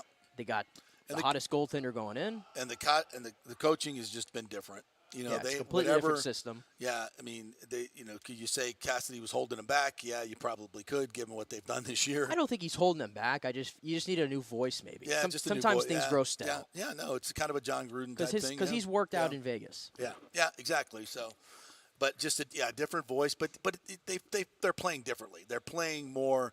The defensemen are jumping up in the game. They're not playing as defensive a game, and I think it's unleashed a lot of their offensive potential. And they've been a juggernaut. I mean, the numbers are they're there, but you still say they haven't the goalies that they have, as well as they've played, have not done it in the playoffs. So let's wait and see. And, the hockey playoffs are a different deal, man. Anybody can beat anybody. We've seen that many times. And that's We've seen that's 7 and 8 going, seeds go win the Stanley Cup. That's the thing that's going the Lightning's way is of the teams in the East, they know what it takes to get there. Mm-hmm. They know the extra ingredient. I know Boston has players who know how to do it, but as this group as a whole, they don't. Toronto, yeah. Carolina, nope. New Jersey's a very young team. Maybe they're a year ahead of schedule. I don't know. New York feels like they're right there at the end there, trying to get over the finish line. And then I think New York, I don't think has much of a shot, and Florida probably has maybe too much holes in their games right now to probably get out. So that's the thing the Lightning hold over all those teams. They know how to get it done, but can they do it? Well, I think these are the things I think are going to happen in the playoffs. Number one, Vasi has to be Vasi. And we have not seen – we've seen glimpses of him this year in the times that they need him the most. When they had to, a few weeks ago when he went – had to gave up 1 goal in 3 games. And when it was kind of crunch time, they had lost 5 in a row and they needed to bounce back. Every time that they've needed to answer the bell this year, they've done that. And clearly he's done that throughout his history in the playoffs. That's a real thing. That's a real thing. So Vasi has to be Vasi first and foremost. And I think defensively, Hedman has to step up. Hedman has got to be better. Hedman, remember in the playoffs, especially I would say 2020, he was driving the train. He was doing everything that needed to be done. I just don't – it hasn't been a typical Hedman season. I don't know if he's had some issues with his hands or something or whatever, a wrist or whatever injury. He just hasn't been the same guy this year. Not that he's been bad, but he hasn't been the best defenseman in the league, which, the Lightning have won the Stanley Cup with him being at least, inarguably top 3, if not the best. So I think Hedman has to step up his game. I think Nick Paul has to step up his scoring. They need to find some secondary scoring more consistently. Whether it's Nick Paul, whether it's, Mikey Asimon, who can bring maybe a little something to this, kind of a Yanni Gourde feel. I think somebody like that has to step up in the bottom 6 and really start scoring or at least making plays and doing some good things. I think they need more from that. Your stars always have to be your stars. Braden Point has to be, he has to be. Can he get on a little bit of a heater? A Conn Smythe. Yeah, I want to know if he can get on a heater because he's been sitting on, he's cooled off a little bit here the last 10, 15 games, which I think no coincidence the Lightning have dropped most of those games. Yeah. Right? Yeah. I think at the end of the day, to me, he's been the most important player, the most impactful player to the Lightning this season. I think he's going to have to be that in the playoffs. Maybe some added, Toronto took him out last year. It happened. Yep. Right? So there's some extra motivation for him to get in there and to stick it to that team, I think. So I think he's really the engine. Hedman, to your point, I don't think he's been right from day one. Yeah. I really don't. And if something's going to give you pause really about this team, it's the defensive structure. Now, we saw them do it for that 4-game stretch. And maybe to your theory, that was them going, okay, hey, look, we can do this. We're not going to do this every night. We can't right now. Right. Don't need to. Don't need to. Don't need to. But when these games matter, we can. And you should trust us because look what we've done before. But, again, there comes a time where it doesn't happen anymore like that. Until they give us a reason. But they're not. It's not like they're too old. The only thing you can say is that. Well, they are the oldest roster in the league. But they're not too old. No, but they. I mean, Hedman's not. Some too of these old. guys, not though, too old. but some of these, but those guys, though, are probably older in hockey years because of all the stuff, because of how much they've played. How high pressure playoff games that yes. they played. Yeah, that's true. But I still think they've got a long way to go. 4 or 5 years. Maybe not Stamkos. Maybe these great defensemen play into their late 30s. What, Pasta's 38, and he's there's no reason that Stamkos can't do what he's doing when he's Who? Pasternak, isn't he? Not 38.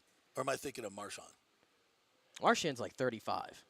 Bergeron's like 38. Oh, that's what I'm thinking of. Yeah. Yeah. So they've been doing it. They've been doing it for a while. They've been doing it but I just don't think they're too old. I don't think they're too old. I don't think that's the thing. I just think that it's when you've won as much as they've won, the regular season games just don't mean shit. They don't. The regular season just exists to get into the tournament. That's all they care about. It's all about setting up for the postseason, and I don't think we've seen the best of the Lightning. I don't. Nowhere near it. I just don't think we've seen the best of what they've got to give. And, and maybe you can't just flip the switch, but they've done it. We keep saying you can't, but they've done it for the past 3 years. This is not the first time we see the Lightning playing poorly, and then they flip the switch and they go right back into it. And I'm even talking within the playoffs. We've seen them throw out a couple stinkers against Toronto last year, but what happened? They came back and win in Game 7. I thought they were done in that Toronto Of series. course, we all did. Well, I remember last year, everybody would said they were done. I'm like, I'm not cooking this team until they show me they can't play their best when their back's against the wall. I'm not going to doubt them, and I'm not going to doubt them now. Now, of course, I just said I don't think they're going to win the Stanley Cup. Because the odds are just not in your favor. Yeah, there's a lot of good teams. There's just a lot of good teams this year that are in position to win, and you can't. I mean, it's against the laws of nature to all have these other teams that are just, they've been out in the woods starving for decades. While this team has been eating at the freaking eating the feast inside the castle for some time, and you just at some point, the hungry wolves are going to get you. Yeah, and I'm curious to see what happens. Like, where does this team – this is, I guess, a very broad question, right? But, like, where do they go? Let's just say they don't get out of first round against Toronto, right? And let's say it's just not even close. It almost like you start to go, okay, now it's like, where do we go from here? How much more kicks at the can do we have with it? I think this year, depending on – even if they don't win, how they go out, when they go out is going to be very telling to me to how much shelf life this team has. Because I've already looked to the future. This is probably it. I mean – I think Alex Killorn loves Tampa Bay, and maybe he'd be willing to take a pay cut, but he just had his best season this year. There's a team out there that's probably willing to give. Going anywhere. I don't know, but there's a team. There's a team out there that's willing to give that guy a good contract. He don't need the money. He loves living in Tampa Bay. He loves this organization. It's a fair question, though. I don't know if he's going to be here. He's not going anywhere. I don't know. He's not going anywhere. I don't know. Everybody gets a year older. We already told you that Hedman, this wasn't his best season. Right. Some of these other big contracts, the Sergachev, Chernak, and Cirelli are going to take shape. Let's just call it out. I mean, Julien Brisebois, I think this year he's probably mismanaged. I don't know if mismanaged too hard, but he's miscalculated some of his moves this year. I think that's a very fair assessment of Julien Brisebois this year, more so than recent years. How so? Which moves? When they traded Ryan McDonough, okay, you get Philippe Myers back. They could have cut Philippe Myers right then and there and saved $2.5 million against the cap. They didn't do it. They wanted to see if they could fix his skating. He kind of had a cow foot kind of quality to him like that. Didn't happen, right? So there's strike. Fair. There's one right there. Yeah. They thought Zach Bogosian. But let's acknowledge that they had to trade Ryan McDonough to keep. Yeah, I'm just saying the Philip Myers, though, in regards to cap. Yep. Wasn't the answer. Zach Bogosian, they thought they could squeeze some of what they got out of him in the bubble 2 years ago, 3 years ago. No. Not even close. Vlad Nemesnikov, free agent signing, whiff. Hayden Fleury, whiff. A lot of them, and Tanner Jeannot, at the moment, how can you argue against it being a whiff? At the moment. One goal, and now he's hurt, and you might not even have him, and you give up a lot of capital. I'm just saying, this year, actually, I'm looking completely on the pessimistic side. Yeah, here. And him getting injured, obviously. Didn't help. Yeah. But looking at it from that point of view, this has really been a tough year for the Lightning all the way around. I agree. Even at the top. Yeah. And maybe nobody wants to acknowledge it. I understand that. We don't want to question the team, but those are facts right there. Yeah. They haven't made the same moves this year to put this team over the hump that they have been able to in recent years. Yeah, and they're not going into the postseason with you're going to need Ian Cole and Nick Perbix and who's the other one I'm thinking of, new defenseman, to step up and be good. And be, and play the way you need to play to win a Stanley Cup championship. And that's hard to ask. Perbix is, he's playing in probably a 30th game that he's never played this many games in his life. And playing at a high pressure NHL level, 20, 30 games coming from college. So you don't know if he has the stamina to make it through, a rough and tumble postseason like this. It's going to be tough. And by the way, Cooper was actually speaking as we were just going through all that. No, I don't see any lineup updates necessarily besides Elliott, but he did say that Sergachev was held out because he's on baby watch right now. So he's watching his baby. Don't know if he's going to play tonight because his wife might be having the kid anytime soon here. Oh, okay, yeah. Well, that's a big deal. And hope again we're a few days away from the actual playoffs starting, so that we've got some time. All right, we're going to take a break. When we come back, we're going to get into some Bucs and some college football. We got some spring games coming up this weekend, so we'll talk some of that. And there's still some craziness going on out there with the quarterback market. This is going to be, I think, the story of this draft, and especially for the Buccaneers if they grab a quarterback. Much more coming ahead. Brought to you by the Jeeves Law Group at Bay Area Modern Medical Center. Stay with us.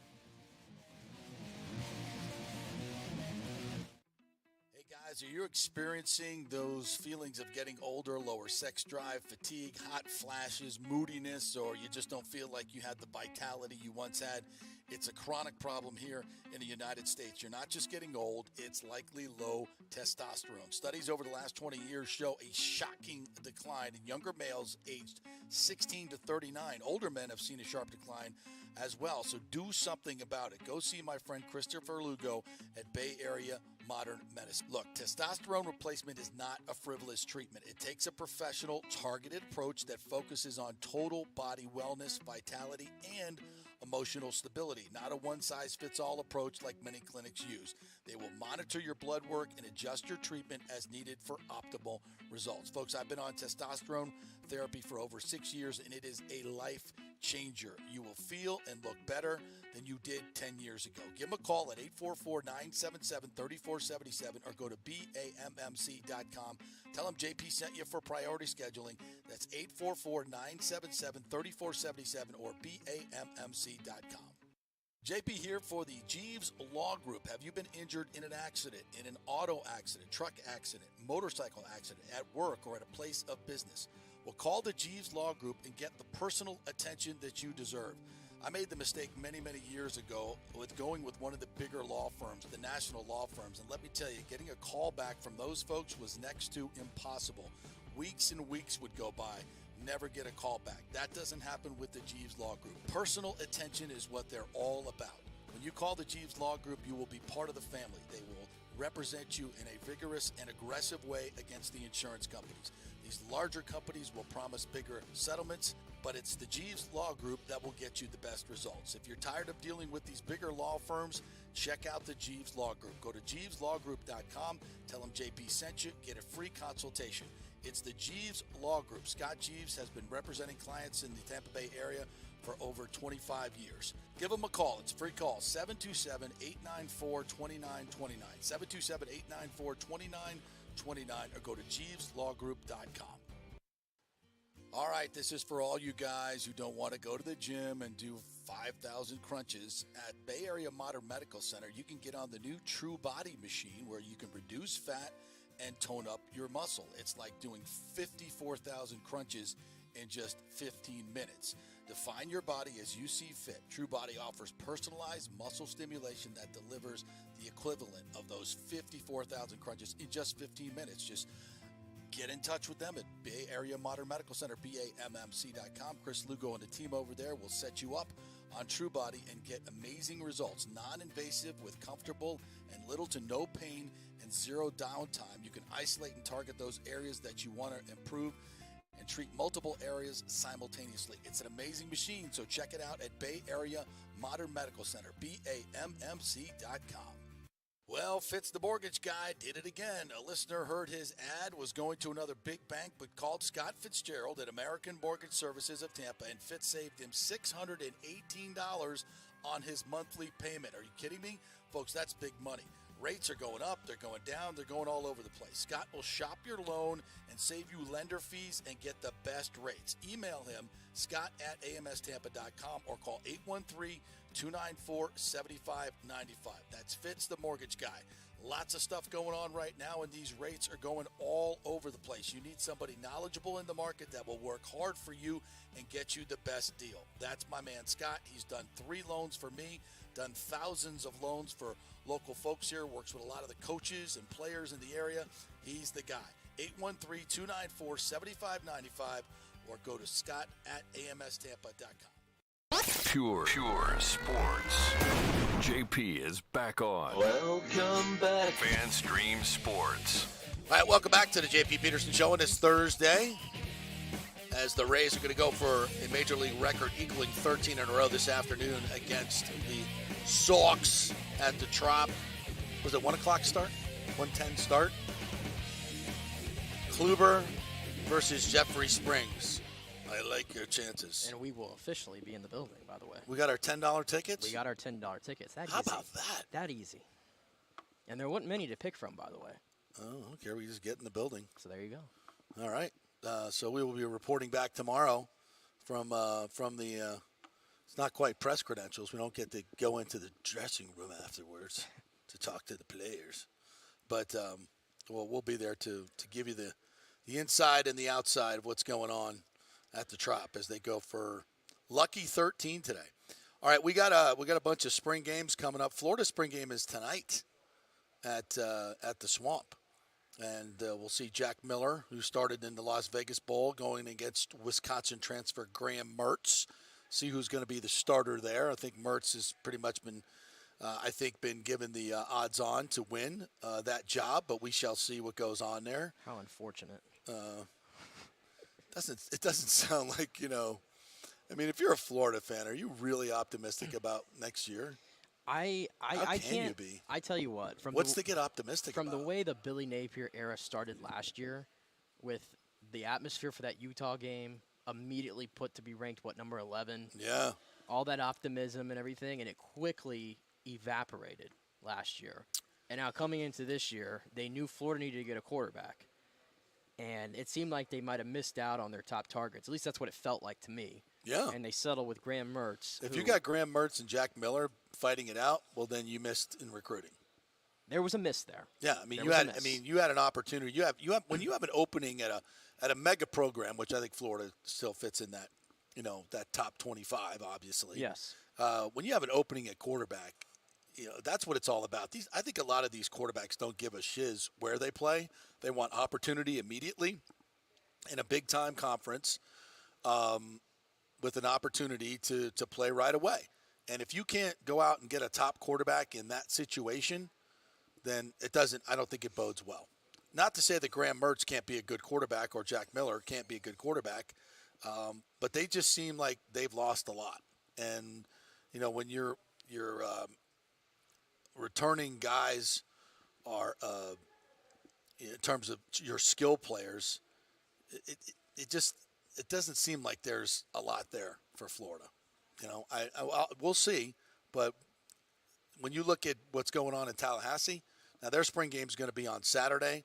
You've got a returning starter in Jordan Travis, who is going to be, I think, was already a preseason top 5 Heisman Trophy candidate. It's going to put up some huge numbers. They've got a really good and deep offensive line now. Their targets on the outside with Johnny Wilson and some of the guys that they brought in are just ridiculous. They did lose some running backs, but they've got Trey Benson coming back. They're loaded. They are absolutely loaded, and I don't know how much of the spring game is going to really just tell what's going on with them, because they've got a lot of guys coming back. They got Jaheim Bell, who's a big-ass tight end, who they've never really had a great threat at tight end in a while, but this kid is something special. He's big. He's fast. Kyle Morlock is a guy that is also transferred in, 6'7" tight end. So they've got dual tight ends. It'll be interesting to see how they use those guys. Fentrell Cypress is a defensive back that comes in for Virginia. And, of course, Mike Norvell's done a great job with some of these transfers like Jared Verse and Trey Benson. And Verse is coming back, could have been a top 10 pick in this NFL draft. Trey Benson could have been a high pick in this NFL draft. And both of these guys are coming back because they'll probably make more money at FSU next year than they would as a rookie in the NFL, which is crazy. Yeah, I think. But it's true. Yeah, Florida State's in a great spot. I think we both would agree. I know I have an idea at least of what they're going to look like this year. Yeah. But uncertainty with Florida. Miami is kind of in the same boat, I'd say, right now as Florida, where I don't know what I'm going to get out of Miami. I really don't know what I'm going to get. I don't know what I'm getting from the quarterback position. It's a big year for Mario Cristobal, I think, to kind of get some good fortune back in that program. Because I think everybody's expecting much better from year one out of Mario Cristobal. I think they were.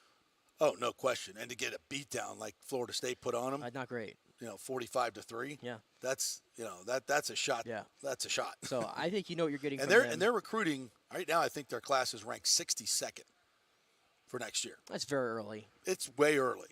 But Miami to me Cristobal was supposed to be all about the recruiting. I know, but I feel like Miami's one of those programs that it doesn't matter if they win 3 games or 4 games. They find a way to get at minimum in the top 25.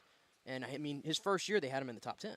Yeah. So I think they have to keep building on that, and hopefully those guys pan out more so than not. Because if you keep going top 10 recruiting, eventually I think you're going to figure it out. So USF spring game is Friday nights on campus. It will be on campus. They're going to have a big bunch of great stuff for the fans there because Ray J will be in use, and I will be there for Taylor. I'm Swifty. And then, for Alex Galesh, what will this offense look like? What will it look like? Gary Bohannon will not be out there, but your boy will be out there. Oh, my boy. Yeah. He's going to get a leg up on old Gary right away. You think? He's going to get a leg up right away. Byron Brown. No Brian Petit, who's off to Auburn. Xavier Weaver and Jimmy Horn off to Colorado. Who's in Colorado? Huh? Who's the new Xavier coach? Weaver and Dion. Yeah, my bad.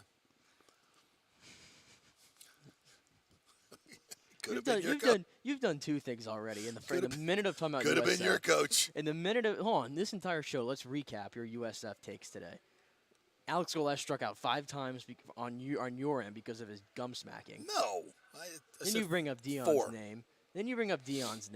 And then you just did the other one there. You said Golish. Golish. Like go. Let's go. Let's go. Yeah. Let's go. Let's go, everybody. That's my best Jim Gray right there. Let's go. I don't have to listen to that anymore. Brought to you by Hertz. No, I'm banking. Listen, USF has a lot of issues, not issues, but question marks on offense, how they're going to replace those skill guys. I'm putting my faith in Alex Golish that he's going to find these guys and put them in this system that has worked everywhere he's been. Yep. It worked at UCF. It worked at Tennessee and with some players that a lot of people weren't aware of. And so I'm putting my faith that he's going to figure that out at USF because, again, schedule, conference, very weak. Very weak. So I think he has a good shot to turn this thing around, maybe quickly. Who knows? There is another transfer period after spring, right? That the portal opens back up.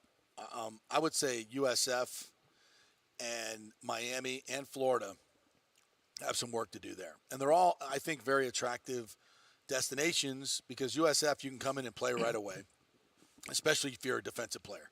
Yeah. If you're a second-team defensive player anywhere in America, including, at Slippery Rock, come on down to USF. You're a big boy. We need fill up space. Oh, my God. If you weigh over 300 pounds and you can walk, and we have a space for you along the defensive line at USF, we are not going to be picky with athletic ability.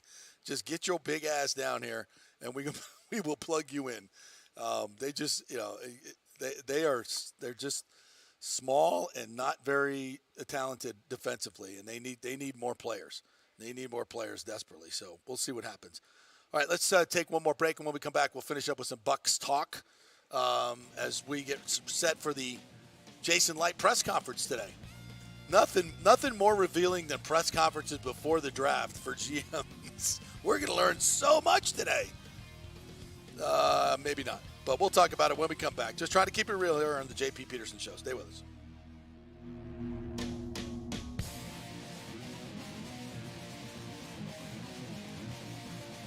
Insurance coverage can be confusing and expensive. I mean, where do you start? Which companies can you count on to pay out fast and fair? Well, call the great folks at Italiano Insurance. It's a family-owned business. Jeff and Nat Italiano are carrying on the 60-year-plus tradition of giving amazing customer service and giving back to the community through their annual backpack drive for needy students and their support of the local pediatric cancer patients. But it's the customer service that sets them apart. They can shop all your insurance needs and save you big-time money. Don't hop on the internet and waste time looking at some bogus reviews. Talk to knowledgeable agents and not some voice-generated robot. These are confusing times for homeowners, and Italiano's team of experienced professionals can provide the right coverage for every situation. Home, auto, business, life. It's Italiano for all the pieces of your life. Call 813-877-7799 or go to ItalianoInsurance.com. Well, Fitz the mortgage guy did it again. A listener heard his ad, was going to another big bank, but called Scott Fitzgerald at American Mortgage Services of Tampa, and Fitz saved him $618 on his monthly payment. Are you kidding me? Folks, that's big money. Rates are going up, they're going down, they're going all over the place. Scott will shop your loan and save you lender fees and get the best rates. Email him, scott@amstampa.com, or call 813-294-7595. That's Fitz, the mortgage guy. Lots of stuff going on right now, and these rates are going all over the place. You need somebody knowledgeable in the market that will work hard for you and get you the best deal. That's my man, Scott. He's done 3 loans for me, done thousands of loans for local folks here, works with a lot of the coaches and players in the area. He's the guy. 813-294-7595, or go to scott@amstampa.com. Ladies and gentlemen, let's rock. This is FanStream Sports with JP. All right, welcome back to the JP Peterson Show as we get ready for the Jason Light press conference today, brought to you by American Mortgage Services, Scott Fitzgerald. Get him, scott@amstampa.com. If you're in the market for a mortgage, he is your man. He will get you the lowest rates and the lowest fees up front. So tell him JP sent you. Just send him an email, and you don't have to commit to anything with him. Just chat with him about where the market is right now, what they can do for you. There's a lot of different products out there right now that, if interest rates do come down, you can take advantage of that. So see what your options are. Hit him up, scott@amstampa.com. So today is the Jason Light press conference. We will be watching the Rays win their 13th in a row, so I'm going to beg out of that. I was going to head on over there and ask Jason Light. Jason, you got a lot of needs, obviously, long term, but none bigger than the quarterback position. How in God's name could you pass on Will Levis or Hendon Hooker? A lot of mock drafts have them there sitting for you at 19. Guys that at one time or another were rated in the top 5 picks. How could you possibly pass on a quarterback in that situation when you don't have a long-term answer at quarterback? And of course, maybe we do have a long-term answer. Kyle Trask. How do you know, JP? No, that Kyle Trask is not the long-term answer? They don't. They don't know. They don't, because they don't have a long-term answer, or they don't know. If they believed in Kyle Trask, they wouldn't have had to bring in Baker Mayfield. If they believed in that's not true, because you have to have you have to have a couple options. But if Baker Mayfield's coming in here, I feel like the writing's on the wall. No, I think so, but I think that's premature. Also, if you believed in Kyle Trask, again, go back to Week 18. The reason I think a lot of that is misguided, because I don't think people understand what a stranglehold Tom Brady had on that quarterback room. I heard somebody say Kyle Trask has been here 3 years and he hasn't started a game, or hasn't won the backup quarterback job. I mean, that's a folly statement, the first one. Well, obviously. Of course it is, and he hasn't won the backup quarterback job. I mean, Tom Brady maybe didn't want him to be the backup. Okay, we'll take that one out of the equation. So all that stuff bottom line, is meaningless. Okay, well, bottom line, they don't know what they have in Trask. They don't Fair. know. Okay, which is why they got Baker Mayfield. And if they really loved Baker Mayfield, he wouldn't be here on a 1-year, $4 million deal. With no long-term incentive. Here's the deal. Why give him that when you want to see how he fits in your offense and you have time to figure it out? And you don't have the cap space anyway. So, I think we read into a lot of this stuff about what, I'm more of a prove-it guy. Let's give Kyle Trask an opportunity to win the job before we see what it is. But the bottom line is, the more options you have at quarterback, the better chance you got to get it right. They're one of the few teams that have the luxury. Like Hendon Hooker is the good example. See, I'm taking Will Levis out of the equation at the moment because I'm so focused on Hendon Hooker. If you're going to draft a Hendon Hooker, you want preferably to have somebody that can play before this guy gets healthy. You don't have to play him in the first season. The Bucs are probably one of the few teams in the league that have that luxury because they already have Baker Mayfield and Kyle Trask competing with each other. They don't have to go to Hendon Hooker year one, right? So I think that's what makes it a desirable kind of a spot, I guess, for Hendon Hooker. Obviously, he doesn't have any say in that, but the Bucs are one of those teams that can offer that to a Hendon Hooker. Whereas a Will Levis, and I feel like we've had this conversation, there'd be more of a calling, if you will. Like, we got to see this guy right away. Like, he's got to get in there, no? Absolutely. I don't think it'd be the same thing with a Hendon Hooker because obviously the injury. No. Will Levis would be different, and then you got 3 guys in the room all competing with each other, and everybody's going to want to know everybody's going to want to see Will Levis right away. Yeah. That's just the fact. That's just a fact. What is a trade value for a Baker Mayfield? What is a trade value for a Kyle Trask? Because you could trade Baker Mayfield if you draft a quarterback. You could trade if they're because Lord knows what the hell's going on in New York right now. What the hell's going on in Indianapolis right now? Nobody wants Lamar Jackson. Nobody Aaron Rodgers' deal is not done. So the quarterback market to me is crazy right now. And with those two deals not being done, it just adds a lot of intrigue to it.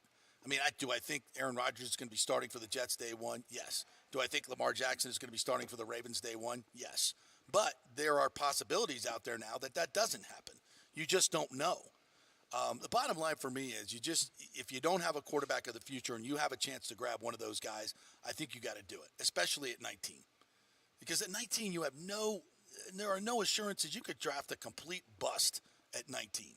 You always think that guy's going to be great, but chances are he's not. He's not. And we have no idea what the quarterback's going to be, but it's the most important position. You don't have a long-term answer. The more options you have, the better off you are.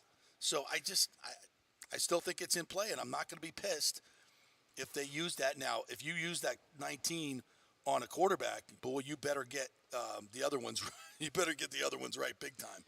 And one of those guys, the Pewter Report wrote a story today about Jack Campbell, inside linebacker at Iowa, who is a big dude, 6 foot, almost 6'5", and 250 pounds, but incredibly athletic. These were, as they wrote in the Pewter Report, eye-popping numbers. Of first thing I read about this cat, I'm like 6'5". Oh my God, how athletic can he be? Well, he, and not that I'm a big fan of the 3-cone drill, but it does really show how fast and you change directions, how quick you can be. Let's see. Besides his side and athletic profile on mockdraftable.com, also highlights his broad jump and 3-cone drill.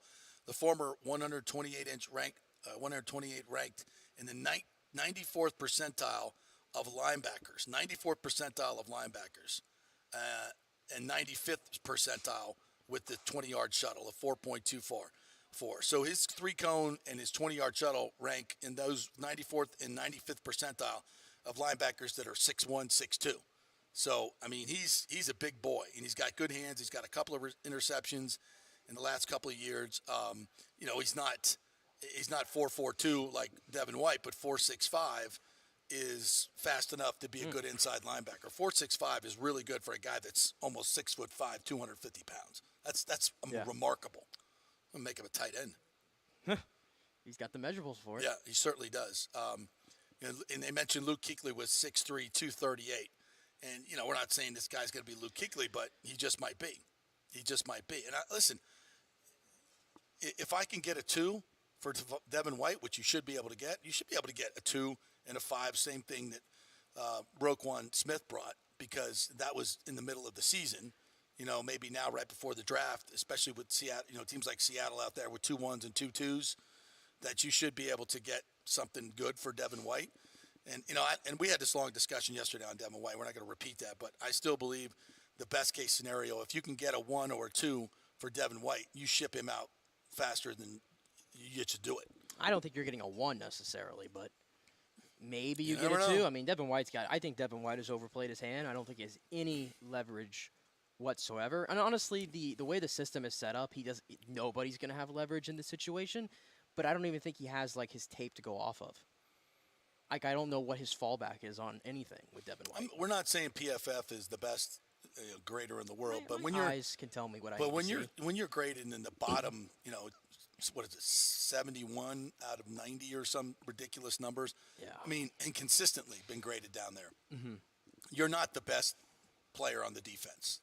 You're not. Yeah. You're not even the second best player, which is what Todd Bowles said. Hey. You're not, and. It's even worse when Levante David is not out there. He makes splash plays, but you got to be more consistent as an inside linebacker. Yeah, and maybe he comes back to the Bucs. He might. Devin? That might end up being the situation. He ends up coming back and he plays out. But then again, like Scott said yesterday, there needs to be a big apology to Todd Bowles for doing this to him and to this team right now. And I wouldn't be so certain that he wears the C again next year. How can you do that? That's my opinion. I just don't think he should if he comes back. If he comes back and he's still wearing the C, and there's not a major mea culpa to the fans and Todd Bowles, To me, that's just the same old non-accountability. Do whatever you want. You're still going to be the starter. We're going to pay you. You're making $11.7 million this year. Yeah. I mean, come on. Hey, by the way, I did want to, because we got about a minute or two here real quick. I just saw this come across. Anthony Richardson hears your criticism. Oh, he does? And everybody's. He wrote a long article here in the Players Tribune. Oh. Dear NFL GMs. Trying to clear up all these kind of misconceptions about him and these narratives and all that. And he tells his whole story. It's a lot to get into. I haven't read all of it, but I was going through some of it and everything, and I actually found he has a whole paragraph here where he wrote out what Kyle Trask meant to him that I think is very telling. And he describes him as like the smartest football player he's ever been around. Kyle Trask, that is. And he wouldn't know like anything without being behind Kyle Trask for those years. So I don't know how much. I mean, AR-15 obviously has a big vote of confidence for Kyle Trask. And you hear that a lot, that he's really smart and everything. And so, I don't know. I encourage everybody to go read it. It's just very telling here what he thinks about Kyle Trask. That's interesting. And it's interesting that he wrote that to the GMs, too. Yeah, and he says it here. He's like, I don't pay attention to all the noise, but I do hear the critics. I know people are picking me apart, and he's got it. It's a really good welcome thing. to the NFL. Yeah. You know? Hey, I'm pulling for the kid, man. I hope he has a great career. You know, I don't think it's a good fit in Tampa, just so close to Gainesville and all that. But I'm not going to be. Listen, if somehow, some way, the Bucs draft Anthony Richardson, you know, it's going to be a wild ride. Do you think the Jameis thing was a wild ride? This could be even more. And you know, we'll see what he turns into. He could be. He's every bit as physically gifted, and I think more so than Lamar Jackson in terms because he's a better thrower of the football. So we'll see. All right, that'll do it for today. We thank you guys so much for joining us. If you missed any of the show, you can always download our app, FanStream Sports, on your Apple phone there. And you can also always listen to us on FanStreamSports.com, on YouTube, on Instagram, and also, not Instagram, on Twitter and Facebook.